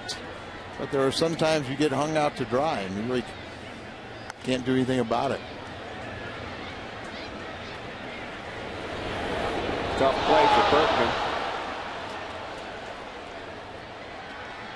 Berkman a little not happy with himself. He considers himself to be an asset. Berkman considers himself to be an asset at first base, and little breaking ball, Heisey's running. You know, if you want to play every day, little pop-ups like this, you don't take anything for granted. You hustle it. He saw it as a foul ball all the way, but he would have been in scoring position if that ball would have been fair. That is a play that you'd like to see Tyler Green get over there. It's a much easier angle for a second baseman. Green is playing Heisey up the middle, and he hits it to the right side, and this is going to be into the corner and to the wall. Heisey is going to make it all the way to third. That ball rattled around in the corner. Tough angle for Beltran. And we talked about somebody hustling, so he goes running hard. He could see that ball get down. Beltran, you know, he went over there, thought he might have a chance to catch it, and then he got a little too close to it, and then it got into the corner and kind of rolled over towards the Cardinal bullpen, and that kind of assured that to be a triple. Could have played it a little more conservative and would have been a double, but as a pitcher, you like your fielders to try and be aggressive, even though sometimes they won't come up with it, but more times than not, they'll make that sensational play for you. So up to Jaime to pitch around it. Infield back for the Cardinals, conceding the run with one out. 2-0 now to Mesoraco, rookie catcher. And have activity. Simon in the bullpen because pitcher spot is due up after the catcher, Mesoraco. Ground ball up the middle. Backhanded by Green. He's going to have to hurry, and he does not get Mesoraco. Bang, bang play there. Berkman not sure about that call. Strong throw from Tyler Green, but it's an infield hit and an RBI for Mesoraco. He's on the shortstop side. He's on the outfield grass. He throws over here. Very close play, but he looks like he's going to be out. But he's hustling. Look at those arms running all over the place. Not the technique that you would teach, and he should have been out. Not how you teach a sprinter to go down the line, do you? So Latos stays in the game because it's a bunting situation. And he fouls off the first pitch from Jaime Garcia. I think also Dusty Baker wants to stretch him out. Hopefully he can. Dusty's thought process is that I can get him to eat up some more innings, go deeper into this game. Hopefully keep the Cardinals at 5 and let the Reds offense peck away. And maybe figure himself out as he goes deeper into the game. Scoreless frame in the third and in the fourth.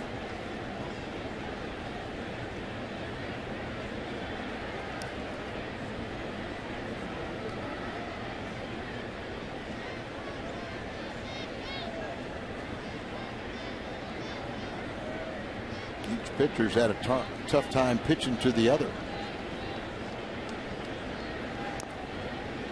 Another poor technique. Garcia couldn't get a bunt down, and Latos can't either. So that results in a strikeout. The third for Garcia. Top of the order, and Zach Kozar, 26-year-old rookie shortstop, getting quite an opportunity. Miguel Cairo on the disabled list for Cincinnati. They brought up Todd Frazier, who almost made this team out of spring training. Yeah, when they picked up Simon, who was warming up, that got him on waivers. That sent Frazier down in the minor leagues. For call to Green. That'll retire Cincinnati, but they pick up a run. Heisey triple, Mesoraco single, 5-1 St. Louis.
.com/fan guide for a chance to win a VIP experience for 2 this year at the MLB World Series game, presented by Scott's, the official lawn care company of MLB. 5-1 St. Louis, bottom of the 5th inning. The arch in the background. Cardinals off to a good start this year. We talked about the switch hitters earlier and some of the top power switch hitters of all time. Lance Berkman and Carlos Beltran both on this list of 300 or more home runs. That's active players. There's 9 with over 300 home runs in the history, and Beltran and Berkman are on that list and still playing, trying to add to it. You know, Jose Oquendo does a great job at third base. And he's the best third base coach I've seen in quite a while for the Cardinals. And part of the job is to get some people thrown out, but he might second guess himself with Beltran coming up, who's 3 for 3, all 3 hits being home runs. And a pitcher running. And the pitcher running. And Latos finally retires Beltran. He'd been 3 for 3 with 3 home runs. Hard to get any better than that. Fox Sports Midwest is joining up with the Mission Continues again this year on veteran-led service projects. You can help in Columbia, Missouri as we renovate a ball field. That'll be April 28th. Find out more at missioncontinues.org, or you can go to foxsportsmidwest.com. Mention that Jose's done a great job at third base coach. When Tony first came, he had TR, Tommy Reynolds, and the great Jack Buck described Tommy Reynolds one time as Dr. Kevorkian. Did he really? How many guys he got thrown out at the plate? Only Jack can get away with that. That's funny. Swing at a slider. Well, you look at Holiday, how far he is off the plate, and then that ball outside, breaking ball outside the slider, couldn't even reach it. Hard hit ball to right. Bruce back to the track, but he makes the play. Holiday and Tyler Green, the only Cardinals in the lineup tonight, not batting 300 or more. Holiday and Green both under 200, and check out the Cardinals bullpen on this long drive to right. Yeah, they're getting down. They're going to try and catch this home run ball, but a little bit short. Not that they want any insurance runs to work with. Never have a hero. Never have enough. This is interesting. Matt Carpenter pinch hitting for Lance Berkman. You wonder if he might have re-aggravated that calf muscle when he went back on that pop-up. Good point. The hero the last couple games for the Cardinals, got the game-winning sac fly last night. We'll check on that and report back as soon as we hear word on Lance Berkman. But Matt Carpenter batting here in the 5th inning, the hero you mentioned last night, but also Sunday. It was spectacular on Sunday. 4 hits and 5 RBIs, including his first major league home run. And he came into this action tonight, you know, with leading or tied with Freese for the most RBIs in the club. And you see what he's done. He's by far leading all rookies, but this is what he's 400 average and 10+ RBIs in the major leagues. Good company there. Yes. How about the year that Kemp is off to? Yeah. Oh, wow. There's a strike on the inside corner. Carpenter caught looking. Good inning for Latos. We'll check on Lance Berkman.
Cardinals baseball on Fox Sports Midwest is brought to you by Taco Bell, Live Moss, and by AT&T, the nation's largest 4G network. AT&T, rethink possible.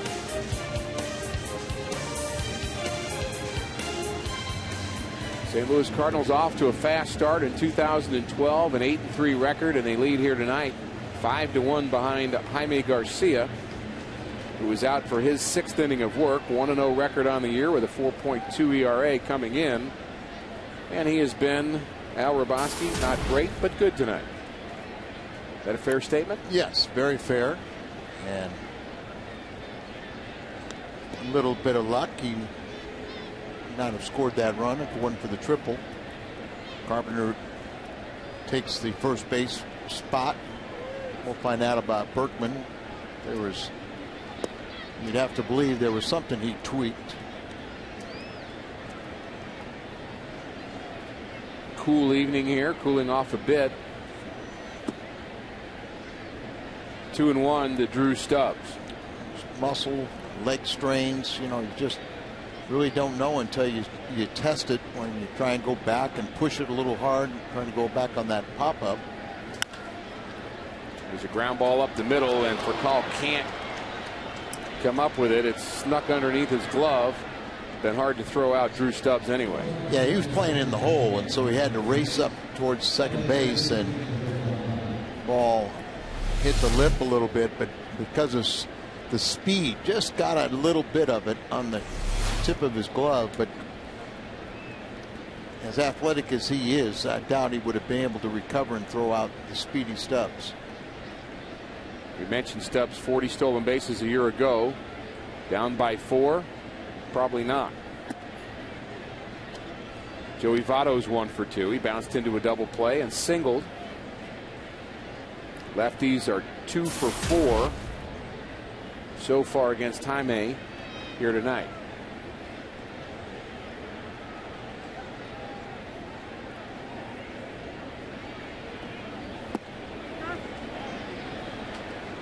Happens a lot of times with left-handed starters. They actually have more success against right-handed batters than they do against lefties. But there's what you see. 11, they batted 308 already this year. 583, 7 for 12. 2010, he really contained them at 211.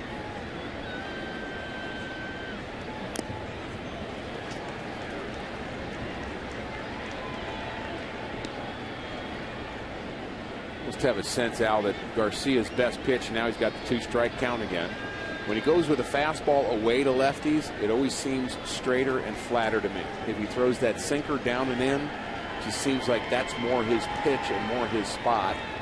And he seems like he always wants to go away. But here he comes in. Coming in, and make sure you're in. He did.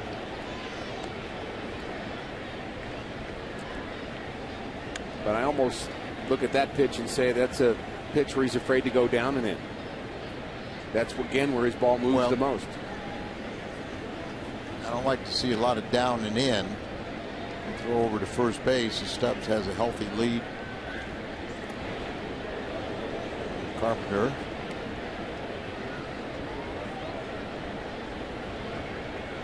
Votto is very tough on all left-handers. Really stays in there. That's true. All right, let's see if he can put him away. Fastball in.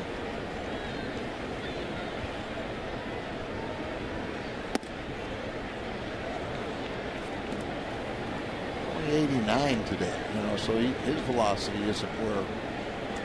Not that he throws that much harder, but 90, 91, 92. Now wait a minute. Wainwright's velocity's down, Loesch's, and maybe we need to check that radar gun. Maybe we need a little recalibration. I think they're all kind of in that same boat. And what I'm talking about is, and you would know better than I, if years past, guys would throw like 20-30% more innings in spring training than the players do today. You go through a couple natural phases in the course of spring training. That's why it has to be 6 weeks for the pitchers. Ball 4. Stubbs running on the pitch. Votto reaches base via the walk. And now Garcia has some trouble here in the 6th inning. And one of the things about Garcia we'll need to watch here is how he handles this adversity. This MLB on Fox season, Fox Sports is proud to support Boys and Girls Club of America, a place where youth can reach their full potential as productive, caring, responsible citizens. To learn more, we invite you to visit greatfutures.org/Fox Sports. And then on for your cleanup hitter.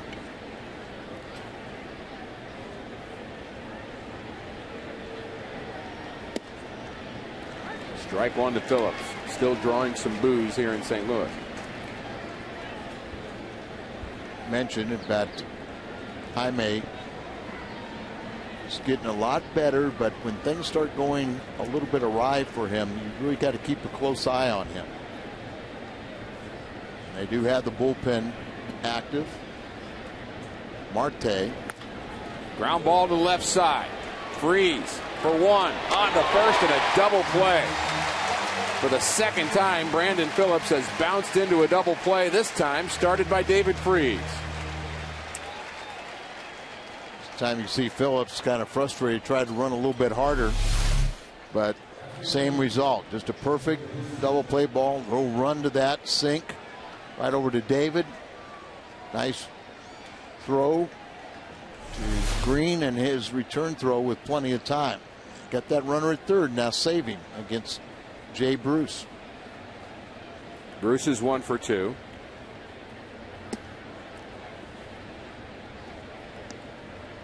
Slider, cutter, out of way.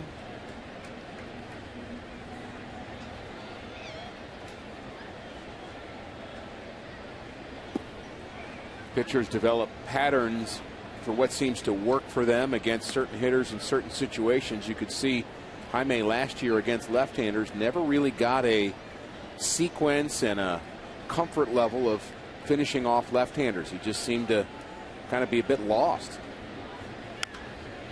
We've seen pitchers that the worst count they can get into is 0-2. Now what do I do? Yeah, and then they're confused. Don't know how to put away a hitter, and that's part of the maturing process.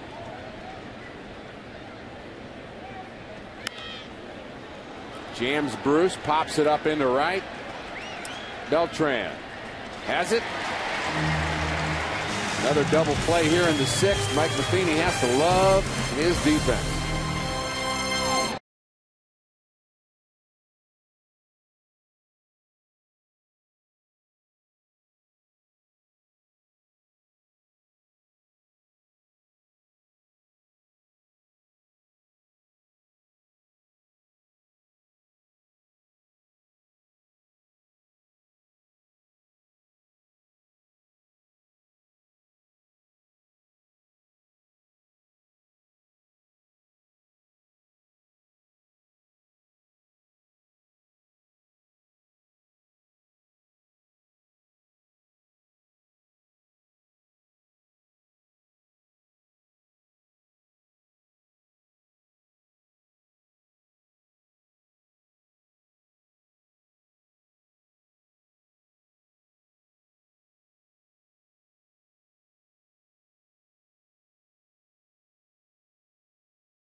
Celebrate their 11th World Series title with the exclusive 2011 World Series Champions fan collection by Jostens.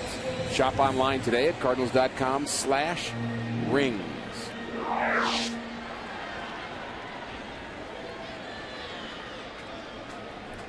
David Freese got things started with a 2-run double back in the first.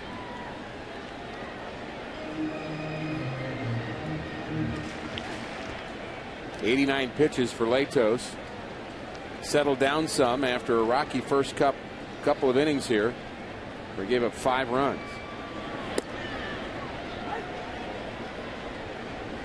Maybe paying off a bit for Dusty Baker. You talked about leaving him in the game, maybe stretching him out. Maybe he'll figure something out. He's trying to get outs in the 6th inning for the first time this year. Line drive to left, base hit for David Freese.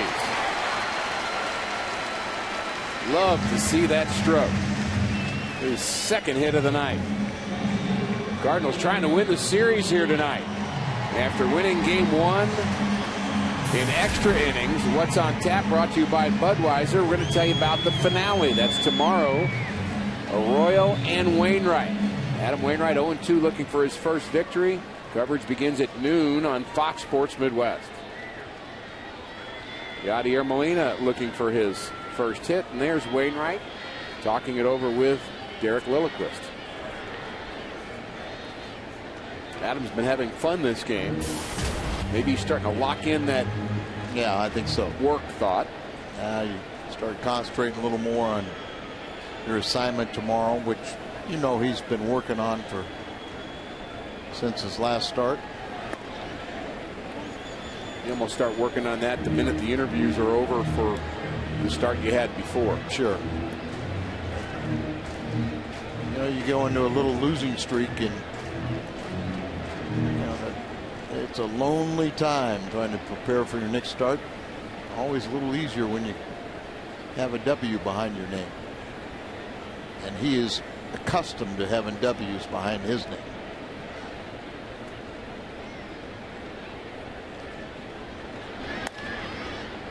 Ground ball past Oquendo, foul.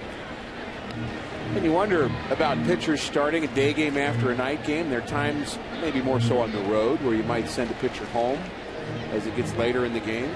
Tell him to get his rest. It's only 9 o'clock. Well, I know, but I mean, goody two shoes. You do stay up behind longer than 9 o'clock, don't you? Not really. I'll have to teach you. Rest of the game is yours, Al.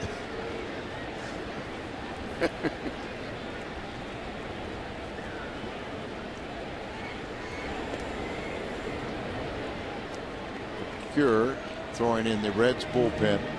Once again, like I said, they did have the off day on Monday like the Cardinals did, but on this road trip, 4 games in Washington and last night, so that 4 of the 5 days they've been playing extra inning games.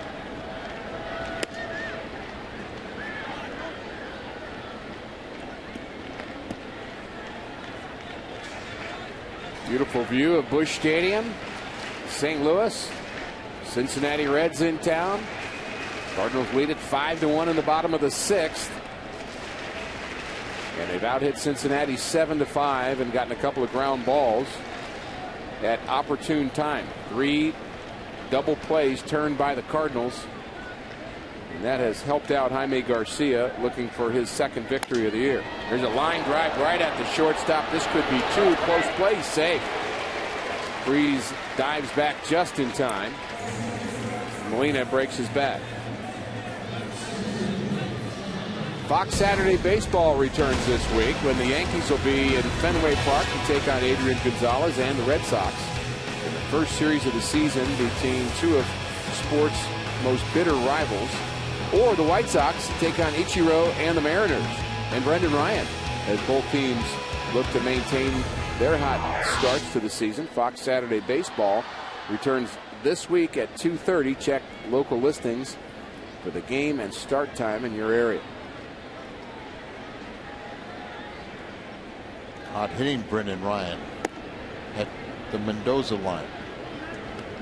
Struggling a bit. Very, very solid defensive player. Still one of our favorites. No doubt.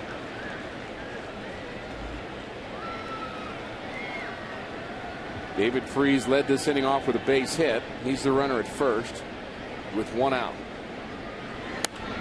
Late swing by Jay becomes a souvenir.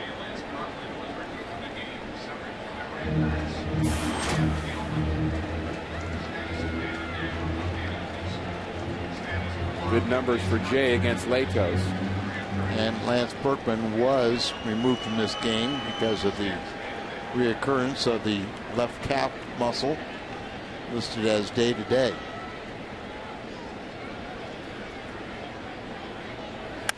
Line drive, base hit to left for John Jay. Deep into the left field corner, and that's going to allow David Freese to advance to third. Couple of hits for the Cardinals here in the 6th inning, and looking for more runs. John Jay's second hit of the game, and Heisey gets over here, cuts it off, gets it back into second base to keep the double play in order. So Freese will go to third, but the throw correctly went into second base to keep Jay there and to keep the double play in order. Ryan Price, pitching coach, out to talk to Latos, whose pitch count is up to 98. Mentioned Sam LeCure out there in the bullpen for the Reds.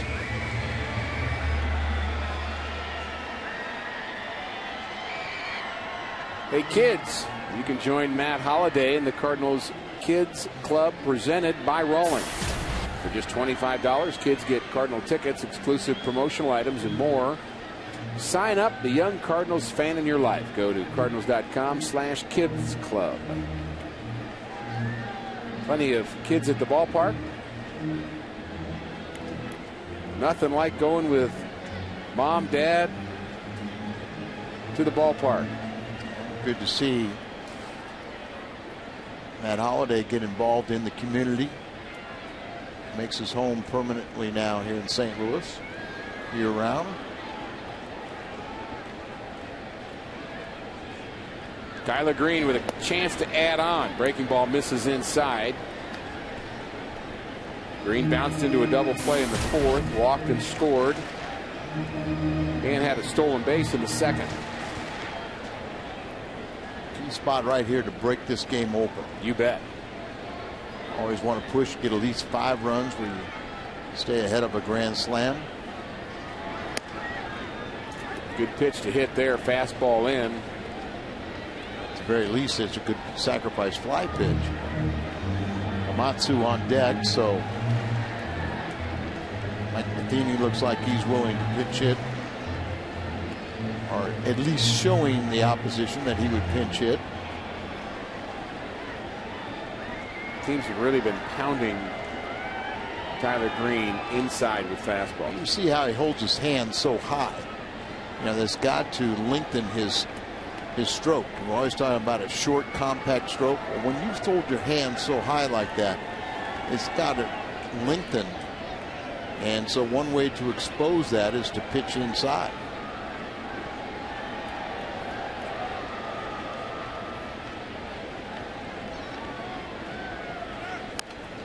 There's a pitch away, late swing, fouls it off. Jay running on the pitch. Cardinals stole 3 bases already tonight.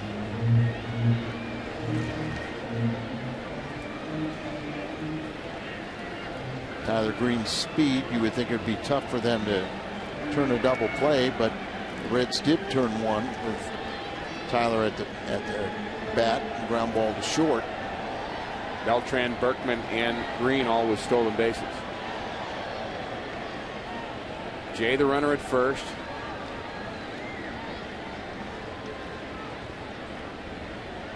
Not going. Curveball misses low. 2-2. Tyler Green needs to cut down on the strikeouts. Put the ball in play here.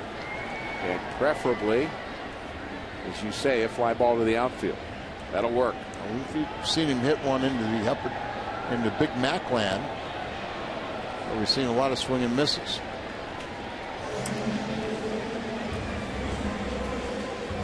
Komatsu is now pulled back. And off-speed pitch. Wild swing over the top. And now you pull back Komatsu. And just a decoy? I think so. You know, you just trying maybe to sit there and see what he would do. And maybe doesn't go after Green as aggressively.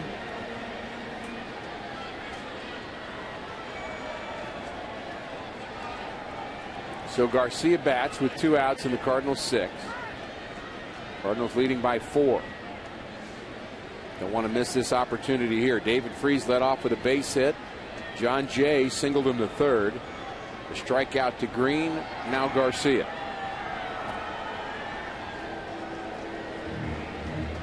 Still maintain that Jaime has a nice stroke. Batting 200, he's 1 for 5 on the young season. Just a 140 lifetime hitter coming into action tonight, but watch him in batting practice. He makes pretty good contact.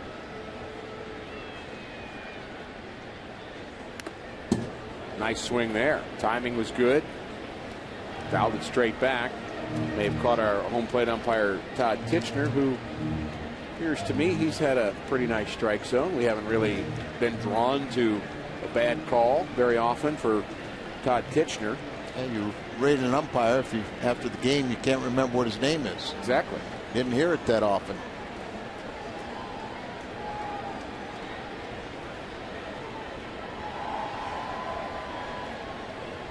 There goes Jay. Fouls it back.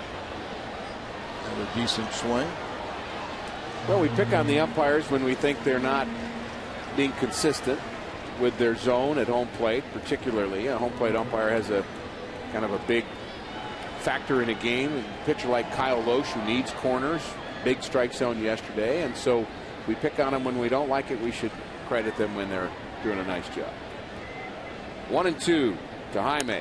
There's a line drive, but foul as he pulls it into the seats. You know, every umpire interprets their own strike zone. The rule book states that, you know, it defines it as a certain area, but every umpire, you know, makes their own interpretation of that area. And there's pitchers umpires, there's batters umpires. You get to know them, and sometimes you just can't complain. If you know guys, you know, pitcher's umpire, and you throw it down the middle, you're making your own mistakes.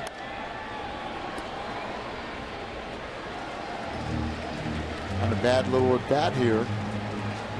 Slatos now is up to 108 pitches.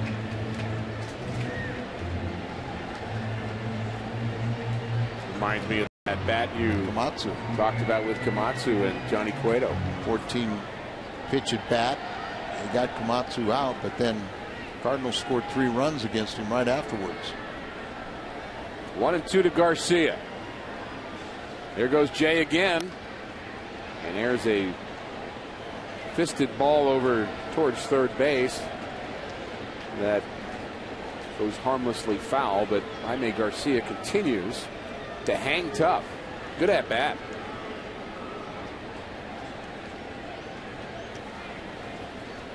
Will this be his final batter? Will he get through the 6th inning?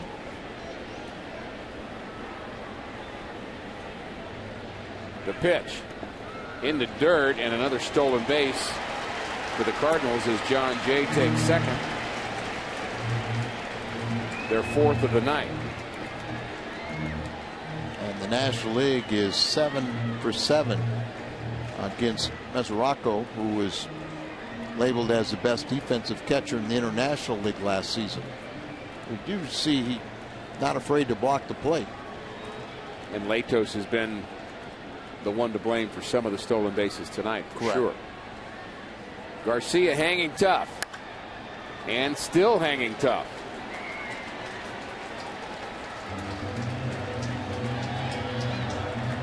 Now a base hit could be 2 more pitches.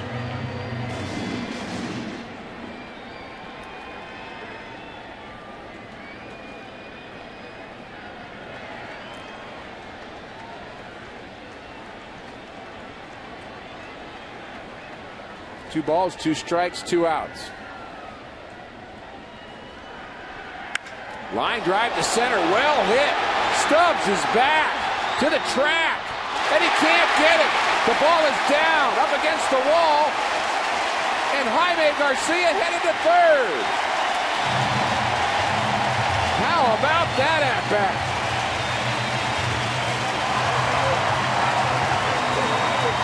I told you he swings the bat pretty well, and after a lengthy at bat, he is the winner.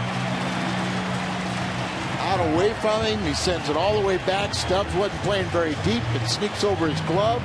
One hops the wall. 2 runners will come in, and it's a knockout blow off the bat of Jaime Garcia. His teammates gotta love that.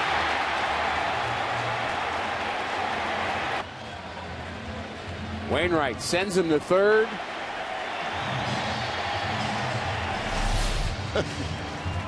Jaime Garcia, the knockout blow for Matt Lakos.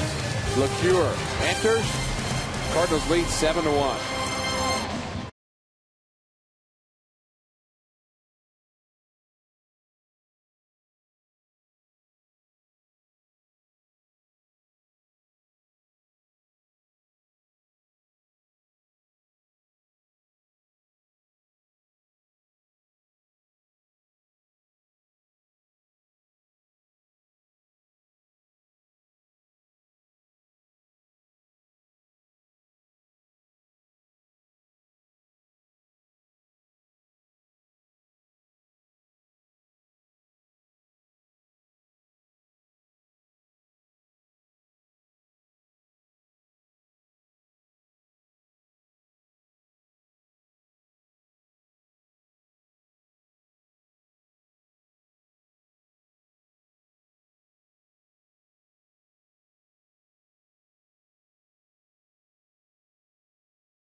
The Cardinals have tacked on in the bottom of the 6th. A couple of runs. They're happy at the UMB Champions Club as the Cardinals now lead 7-1. Jaime Garcia with our Nissan drive of the game. Leads the 9th pitch. Pitch up, out over the plate. Gets it over the head of Stubbs. Crashes the base of the wall, and he drives in 2 runners. Helping his own cause with a 7-1 lead, knocking out the starter. Sam LeCure, a Missouri native. He was born in Jeff City and resides now in Centertown, Missouri. These are Mid-America Chevy dealers call to the bullpen. First pitch fouled off by Rafael Furcal, and every time I see Sam LeCure, I just think Wyatt Earp. Wyatt Earp. Last year he had the handlebar mustache. He kind of got rid of the little curls. He's 0-1. This is his 6th game.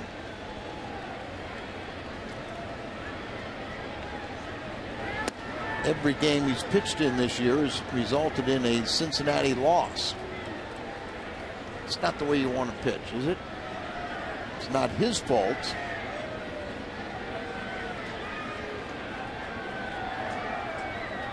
Another starting pitcher for Cincinnati will go winless. Yeah, only 5 2/3, but that's the longest outing he's had this year. Johnny Cueto, the only starter with a victory for Cincinnati. And that was opening day, and looked like Furcal, was he hit by a pitch, or somehow he spun out of the way of it? Cure was the loser in last night's ball game. Bill Bray allowed the sacrifice fly off the bat of Matt Carpenter, but it was his run that came across and made a loser for the Reds. There's a soft liner over the head of Phillips, and it's down as Phillips can't jump with the bad hamstring. Base hit for a call. 8-1 St. Louis. Another 3-hit game for Ralphie. Drives in his 5th run of the year. And I think you're absolutely right. As the 3-time Gold Glove winner, he probably, with healthy legs, he makes that play easily, but with the bad hamstring, really couldn't go back on the ball, and he really couldn't jump for it. 6 strikeouts, 1 home run. RBI hit for Furcal. There's a fly ball to left.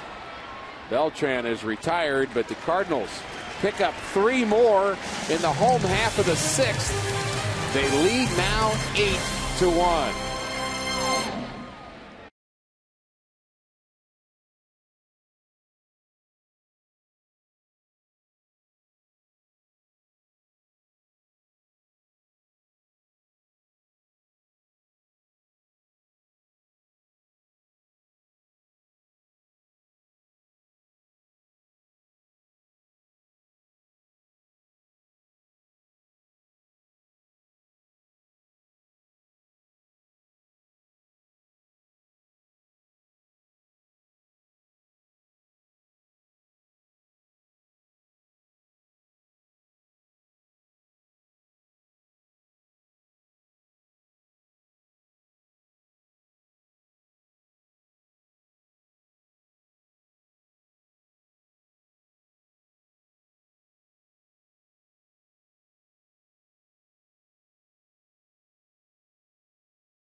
Americans die each year from smoking-related illnesses, including cancer, heart disease, and stroke.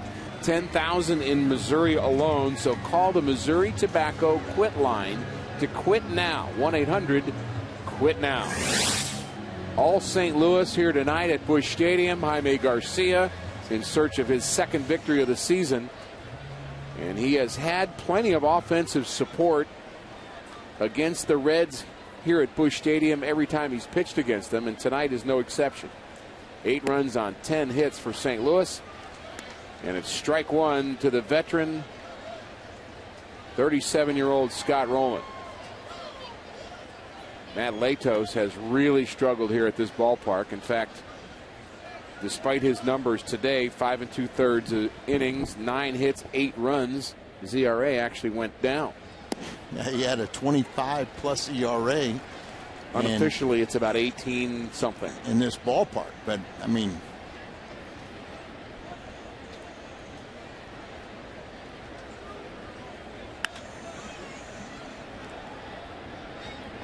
I like also the fact that, you know, Jaime stays in this ball game. Right. Pitch count is just over 80. It's at 82. Hopefully he can get through this 7th inning, stretch things out a little bit for him. There's a line drive base hit for Scott Rowland. Still seems to be feeling his way around a bit. Scott Rowland not swinging the bat well, but he just laid the bat head on that, took it the other way for his first hit of the night. Want to be here in person next time your Cardinals take the field? Head to StubHub, where it's easy to find the seats you want to see the Cardinals in action all season long. StubHub is the official fan-to-fan ticket marketplace of the St. Louis Cardinals.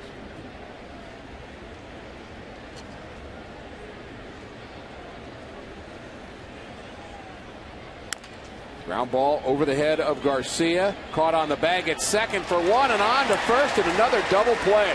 That's the 4th of the night. This time it's turned by Tyler Green. All he had to do is get over there, concentrate on catching the ball and stepping on the bag. He's on the bag, catch the ball, and then you got that little sidearm throw to complete the double play, and Jose Oquendo's pretty happy today. You bet he is. 4 double plays, turn. Think about fundamental baseball. I couldn't help but to think Mike Matheny's office, he has pictures, Al, and you've seen them, of all the Hall of Famers on the wall, but behind his desk he has a picture of 2 of our favorites. Yep, George Kissel and Dave Ricketts. Both of those guys taught Jose Oquendo how to teach baseball.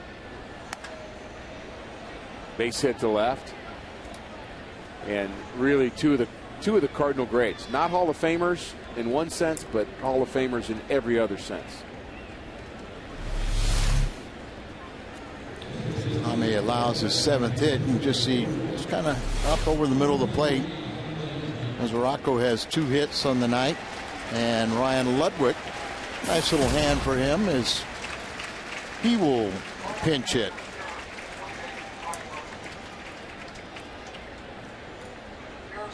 Ludwig went 1 for 4 in game 1.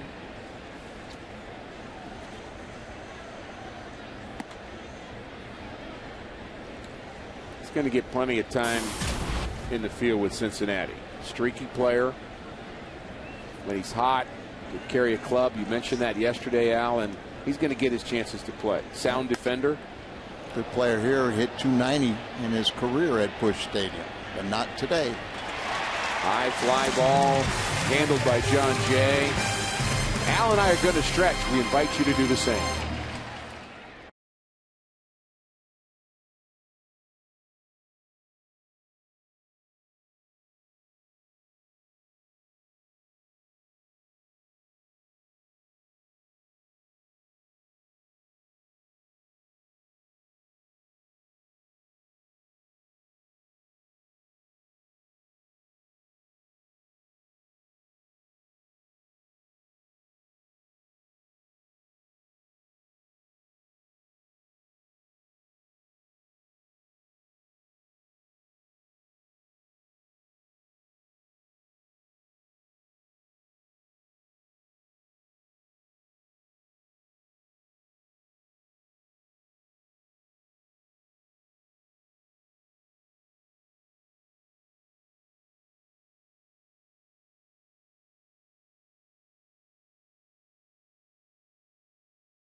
Going in the National League, the Dodgers off to a 9-2 record. The Nationals starting pitchers outstanding, 1.69 ERA as a team, and Jamie Moyer, the oldest pitcher to record a win at 49 years of age, which leads us to our AT&T trivia question. Who's the oldest pitcher to win a game for the Cardinals?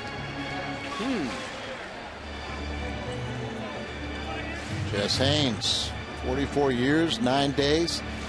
There's the Hall of Famer, is second on the Cardinals all-time win list. You had Bob Gibson with 251 wins, 255 complete games, then Jess Haynes, and then our good friend that you still think about, Bob Force, third in the all-time Cardinals win list, and it was a nice little tribute, memorial tribute to Bob Force in the Reds media guide. You bet there is. Coach in the minor leagues. It was just days after he threw out the pitch for Game 7 of the World Series. That enjoying coaching in the minor leagues, working with the young pitchers, which clearly he's good at doing. Tired, 1-3. Alfredo Simon, the third Reds pitcher. He was claimed off of waivers right before the season started. Pitched in the big leagues with Baltimore.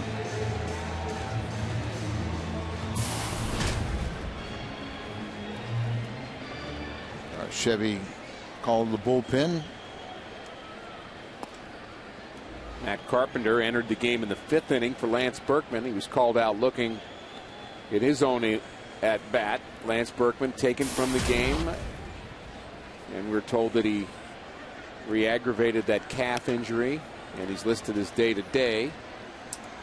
Carpenter hustling all the way, bounces out 4-3. You ever notice that Carpenter, you know, when you can't appreciate it when he's playing first base, you know, here in St. Louis with the first base, with a dugout on the first base side, but Carpenter just sprints in and out to his position, and it really stands out. One of the things I like about him, Jim Hayes has had a chance to interview him, star of the game a couple of times, and he'll say, well, I really got help from Coach Mabry and Coach McGuire. I've noticed that. And what is he, 10? That's what you say in Little League, right? Coach Mabry? He'd love to be 10 and playing in the big leagues, wouldn't he? There's Coach McGuire now. Coach McGuire. That's just not normally the language of a big leaguer, is what I'm trying to say, Al. You show respect, but you don't usually hear that. And managers don't like to be called coach either. No, I'm not your coach. I did that once to Jim Fregosi. Once. In the minor leagues. We could talk all kinds of stories about Jim Fregosi. Late into the night, they might get better.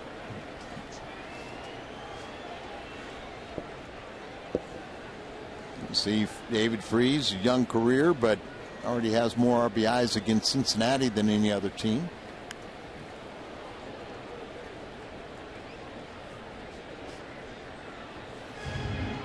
You know, Dusty Baker and the Reds are not going to concede this game yet. But I guess one good thing, if the score stayed this way, is Dusty say, well, I'm not going to have to use any more pitchers. I only have to, maybe 8.5 innings.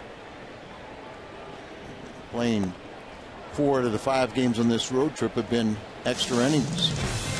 Looking for that silver lining, as always, is Al Roboski.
On Fox Sports Midwest, let's go to Pat Paris with this Bommarito Sports Update. Pat?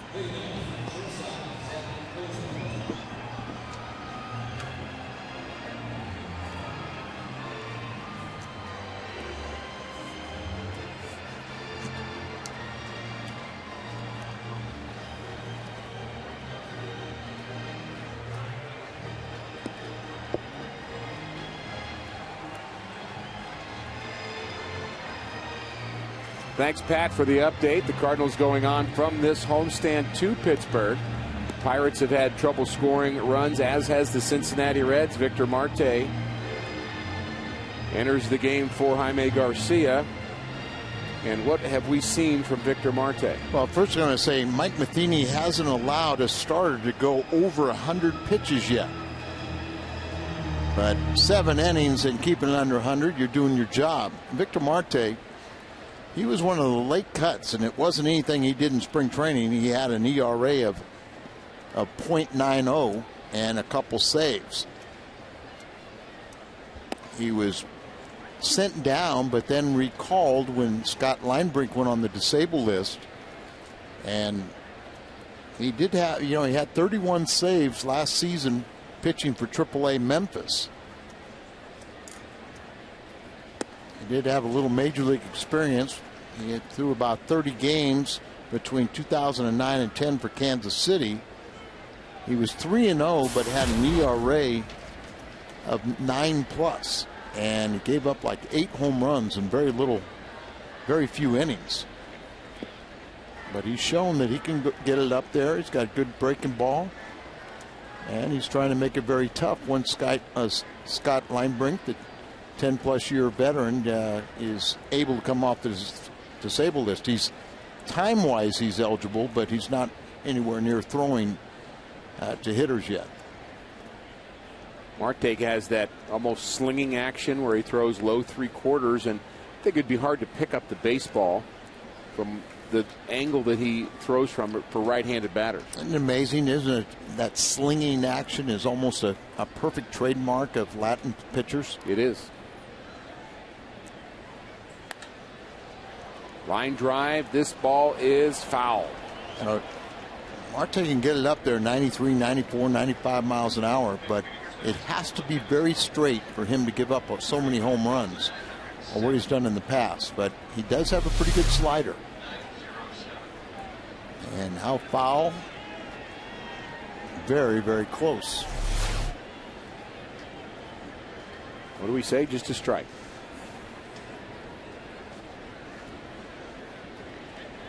$35,907 fans here at Busch Stadium tonight. They've had plenty to cheer for. 2-2 to Cozart. And the pitch. Whoa, pretty nasty there. That pitch was unhittable. And close to being a strike. Especially if you don't swing, huh? Well, if you can't hit it.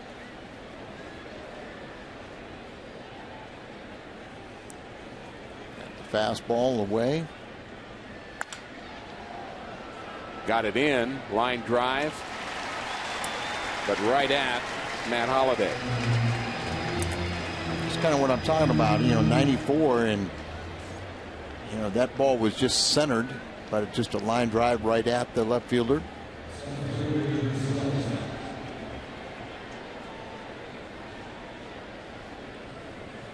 Garcia surrendered 7 hits, but scattered them over 7 innings of work. Just one Cincinnati run. That came in the 5th inning.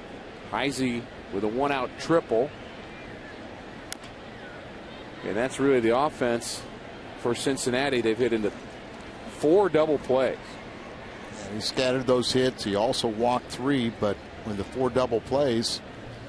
And remember, Heisey got a triple where Beltran went for the catch. Could have played a little more conservatively and kept it to a double, and they probably don't score that 1 run. Stubbs is hit by a slider. Pitch got away from Marte.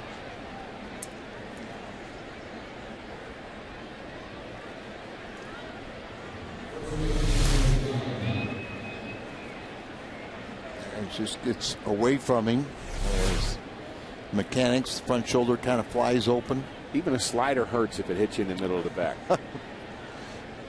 I didn't feel a thing.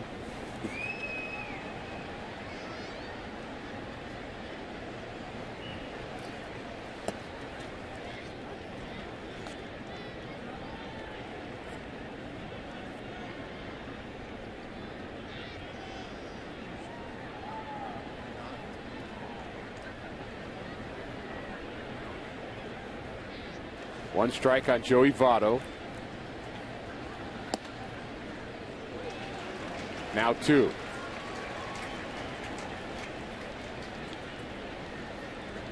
Votto has shown in this series and beyond that he can hit with 2 strikes.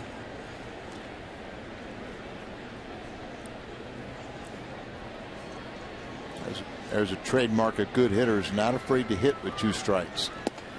And he's got strike 3 too. You can't hit with 3 strikes. They don't let you. Nice pitch by Marte. Catches that inside corner. I think it's just a good pitch all the way, and he just froze Joey Votto. And the reaction for Phillips? Well, the Cardinal fans are feeling their oats a little bit. It's gotten a little bit louder each time that Brandon has come to the plate. One of those, we'll boo you if you're the visiting player, but if you're on our team, we really like you. And Cincinnati Red fans, he's one of their favorites. And that comment reminds me of Tom Lawless in a lot of ways. Guy we used to like to yell at and scream at when he was a Cincinnati Red, but became a Cardinal and was here at the ballpark tonight. Hey, how can you get on a guy that was traded straight up for Pete Rose? Very easily. A lot of former Cardinals at the park tonight. You saw Jason Simon Tachi here. Lou Brock.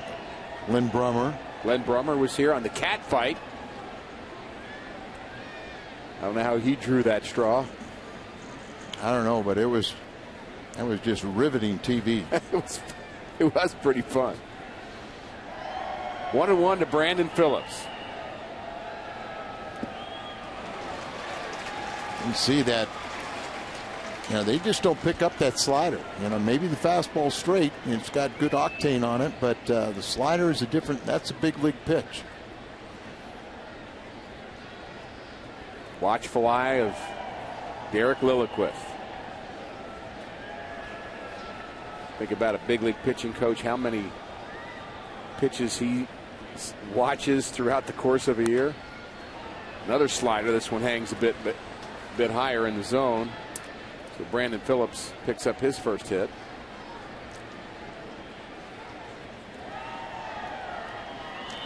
Derek Lilliquist had a nice career himself at the big league level, and then he worked with a lot of the pitchers, Cardinal pitchers, as a rehab coordinator.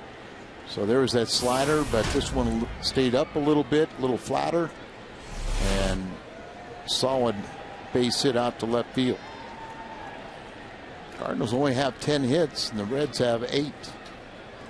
They made the most of their hits. And have not hit into the double plays that the Reds have. Cardinals with 3 in the first, 2 in the second, 3 more in the 6th. Bunched the hits together.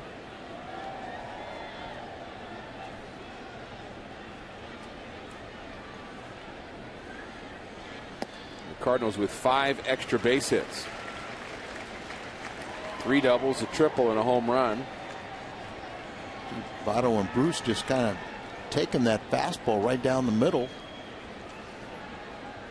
waiting for something else.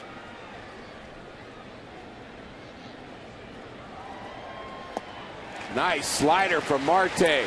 Strikes out Bruce. 2 strikeouts in the inning. Cardinals lead 8-1.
Game 2 of a 3-game series with Cincinnati, and it's been all St. Louis.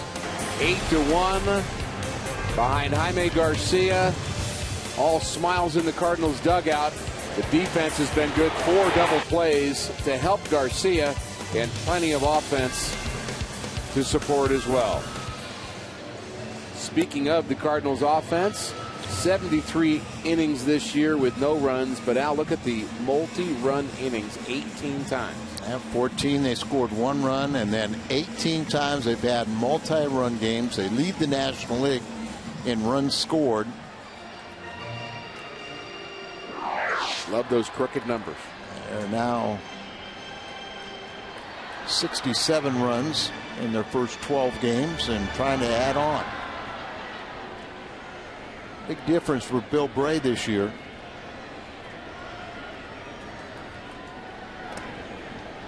Bray was tied for second in the National League with a career high 79 games, but he pitched in 47 victories, the second highest total on the staff to their closer Cordero last year with 54. This year he's only pitched in 1 win. Line drive into the left field corner, and Molina is going to have at least a base hit and probably 2. Ball goes to the wall. Leadoff double for Yachty, his first hit of the night, and the Cardinals 11. Yachty's 5th double of the year. He probably is going to have the day off, and Tony Cruz will get the catching assignment tomorrow afternoon. Location right down the middle. Bill Bray was on the mound last night and served up the sac fly that made a winner for the Cardinals off the bat of Matt Carpenter. His 2 previous outings before that, he came in, faced 1 batter and lost him. Didn't retire a man. This will not advance Molina, out number 1, retiring John Jay, 2 hits on the night. This copyrighted telecast is presented by the authority of the St. Louis Cardinals. It may not be reproduced or retransmitted in any form. And the accounts and descriptions of this game may not be disseminated without the express written consent of the St. Louis Cardinals. Second baseman Tyler Green at the plate. Brandon Phillips did come out of the game, part of a double switch, and Willie Harris is now playing second base. And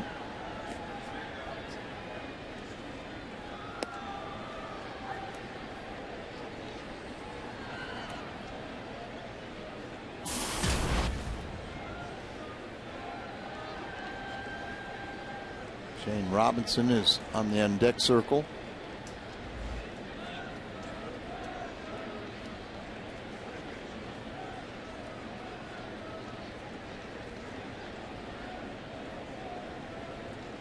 You would assume that Harris went into the pitcher's spot, 9th spot in the order, and Bray is batting in Phillips' old spot, the cleanup spot. Scorekeeper here is not quite on top of things here at the stadium. And we can't use the 42 on everybody's back excuse tonight. That was Harris, the new second baseman. Good swing by Green, fouls it back.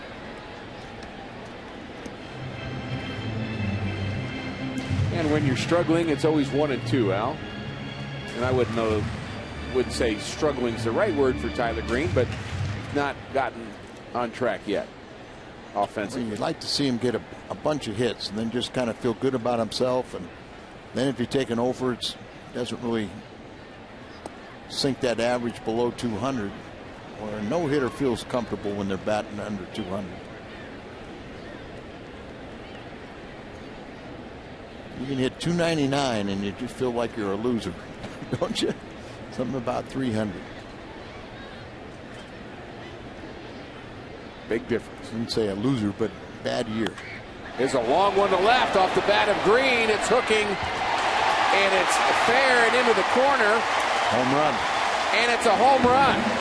That is why you like Tyler Green's potential.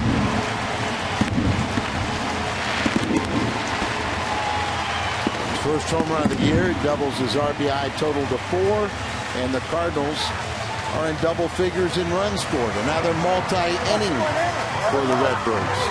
That ball just jumped off his bat. Pulls it right down the line, sneaks into the corner. Just over the fence and back onto the playing field, but above the yellow line. See it? Right over the fence and up against the McBride home sign and back onto the field, home run.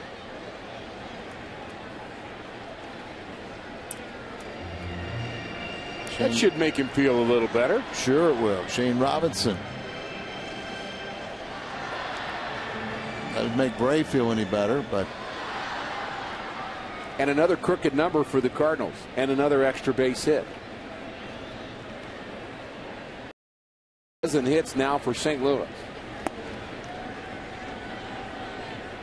Shane Robinson has been a positive force offensively. 5 RBIs. Hitting 385, limited duty. Had a big day Sunday in Milwaukee. Another line drive to left. This 2 in the corner. Down up against the wall. Robinson headed for second. Another extra base hit. These kids are making it awful tough when Schumacher, who's out on his rehab assignment with Memphis, and then you got Alan Craig, who will follow him shortly at some point. Who do you send down? Cardinals baseball on Fox Sports Midwest is brought to you by Budweiser. Great times are waiting. Grab some buds.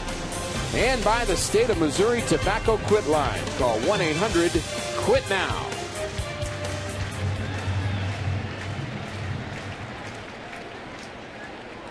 The home run by Tyler Green, sneaking over that indentation down the left field line.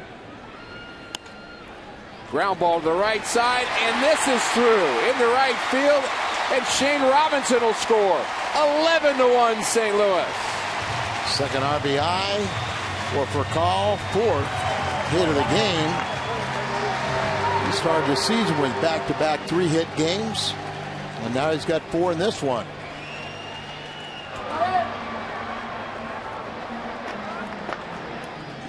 All kinds of different ways to hit. Don't see a lot of little guys lift that front leg up.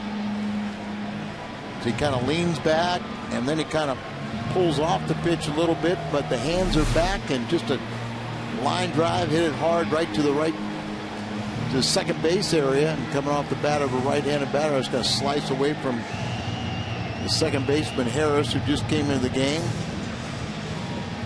They're trying to get Bill Bray straight. He's been kind of going out there facing one guy and giving up hits, or last night he gave up the sacrifice fly to end the ball game, and it's not going to get any easier. 4-hit night for Furcal, 2 RBIs for him. Beltran, Freeze, and Garcia, all multiple RBI nights. Beltran swinging at the first pitch, fouls it straight back. He homered off of Latos. Cardinals with 8 extra base hits out of their 14 hits. You do not run when you're up 11-1. This late in the ball game is Votto playing way behind for Cal. There's a long one to left. This one might hook foul, and it does. At home run distance. It is 307th career home run back in the second inning. His natural side for the switch hitter is right-handed, and he's 4 for 8 on the young season. Is Beltran.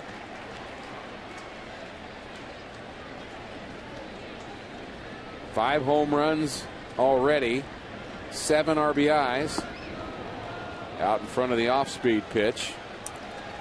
Strikeout victim is Beltran. So Matt Holliday trying to get into the action a bit. He's the only Cardinal who has played here tonight who does not have a hit. 0 for 4. Hit a couple balls hard, but sure has. Nothing to show for it. Take a picture of that 185 average, because You aren't going to see that very long.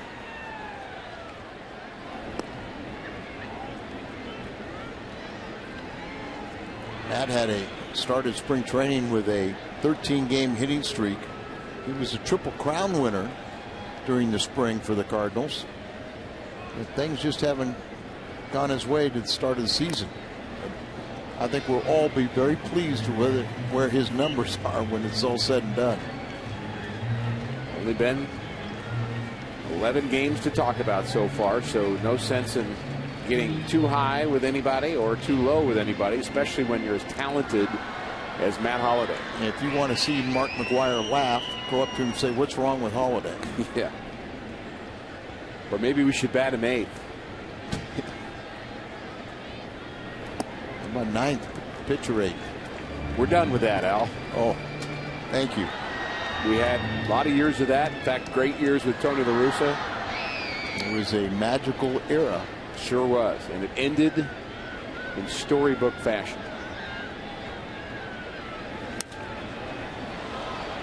Tony has been present with this club. Was there in spring training. He's here on opening day weekend with the Cubs series, and really not a distraction at all. I think he just was pleasantly around, and Mike Matheny happy to see him, and really that can be an issue when somebody leaves. Maybe stay away, but he was nice to have him back. He was very respectful and wanted to keep his distance, and wanted everyone to understand this is Mike's club. There's no influence on me. He taught these guys how to win, and they're having a lot of fun. They're doing the same things that they learned from Tony, but the reins are relaxed a little bit, but they're just doing exactly what they need to do. Holliday bounces out. Reds down to 3 outs.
Cardinals as we go to the 9th in St. Louis. Coming up after the game on the post-game edition of Missouri Lottery Cardinals Live, Pat Paris and Cal Eldred will be at Lumiere Place. Jaime's night goes under the microscope as Cal breaks it down. The evolving role of the modern-day closer they'll discuss. We'll get Mike Matheny's post-game thoughts as well. Kyle McClellan comes on to pitch for the Cards as we go back to the booth and Rick and Al, guys. Thanks, Jim. Great work as always. Kyle McClellan will pitch the 9th inning for St. Louis. Plenty of offense for St. Louis today. Kyle McClellan entering his 5th game of the season. And he'll try to finish off the Reds, and if he does, the Cardinals, Al, will have another series victory. But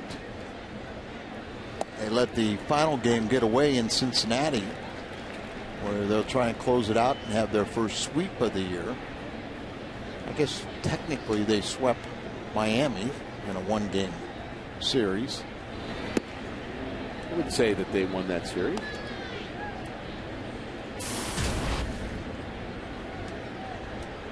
So they played 4 series and won all 4.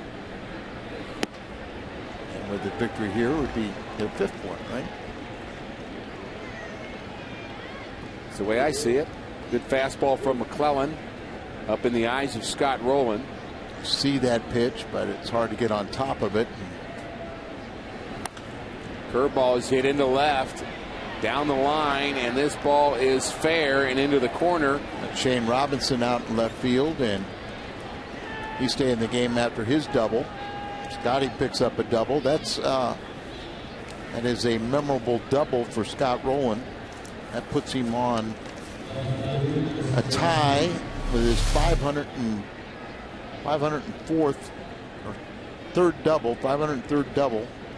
It ties him with Andre Dawson. One more and he'll tie Roberto Alomar. 2 more and he ties Tony Perez. And if he gets 3 more, he ties a guy named Babe Ruth. You're talking about Hall of Fame names there. Ground ball to the left side. Risey hustling down the line in the 9th. Like to see that. Scott Rowland also, he joins Cooperstown Hall of Famers George Brett and future Hall of Famer Chipper Jones is the only 3rd baseman in Major League history to produce at least 2,000 hits, 500 doubles, 300 home runs, and 1,200 RBIs.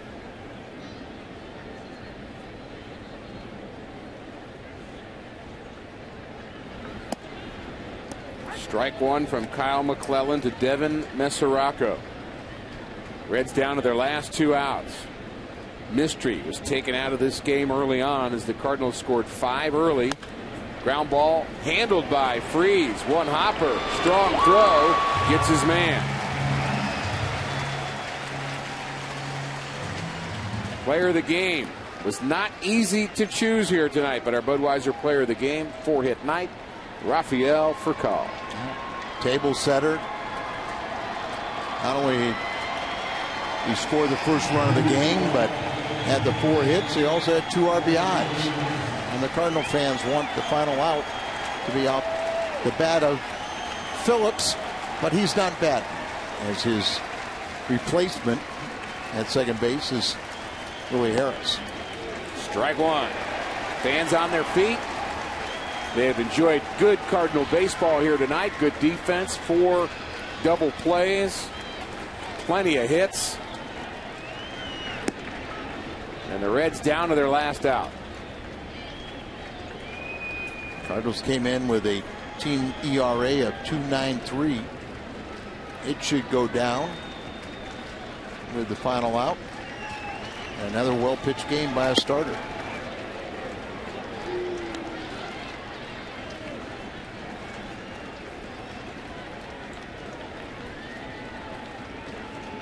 Cardinals and Cincinnati playing tomorrow afternoon.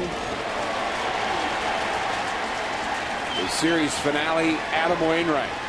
Spring training, the Cardinals had the best record in the National League, and they've just carried that right on through the regular season. McClellan trying to close it out. Fly ball to left.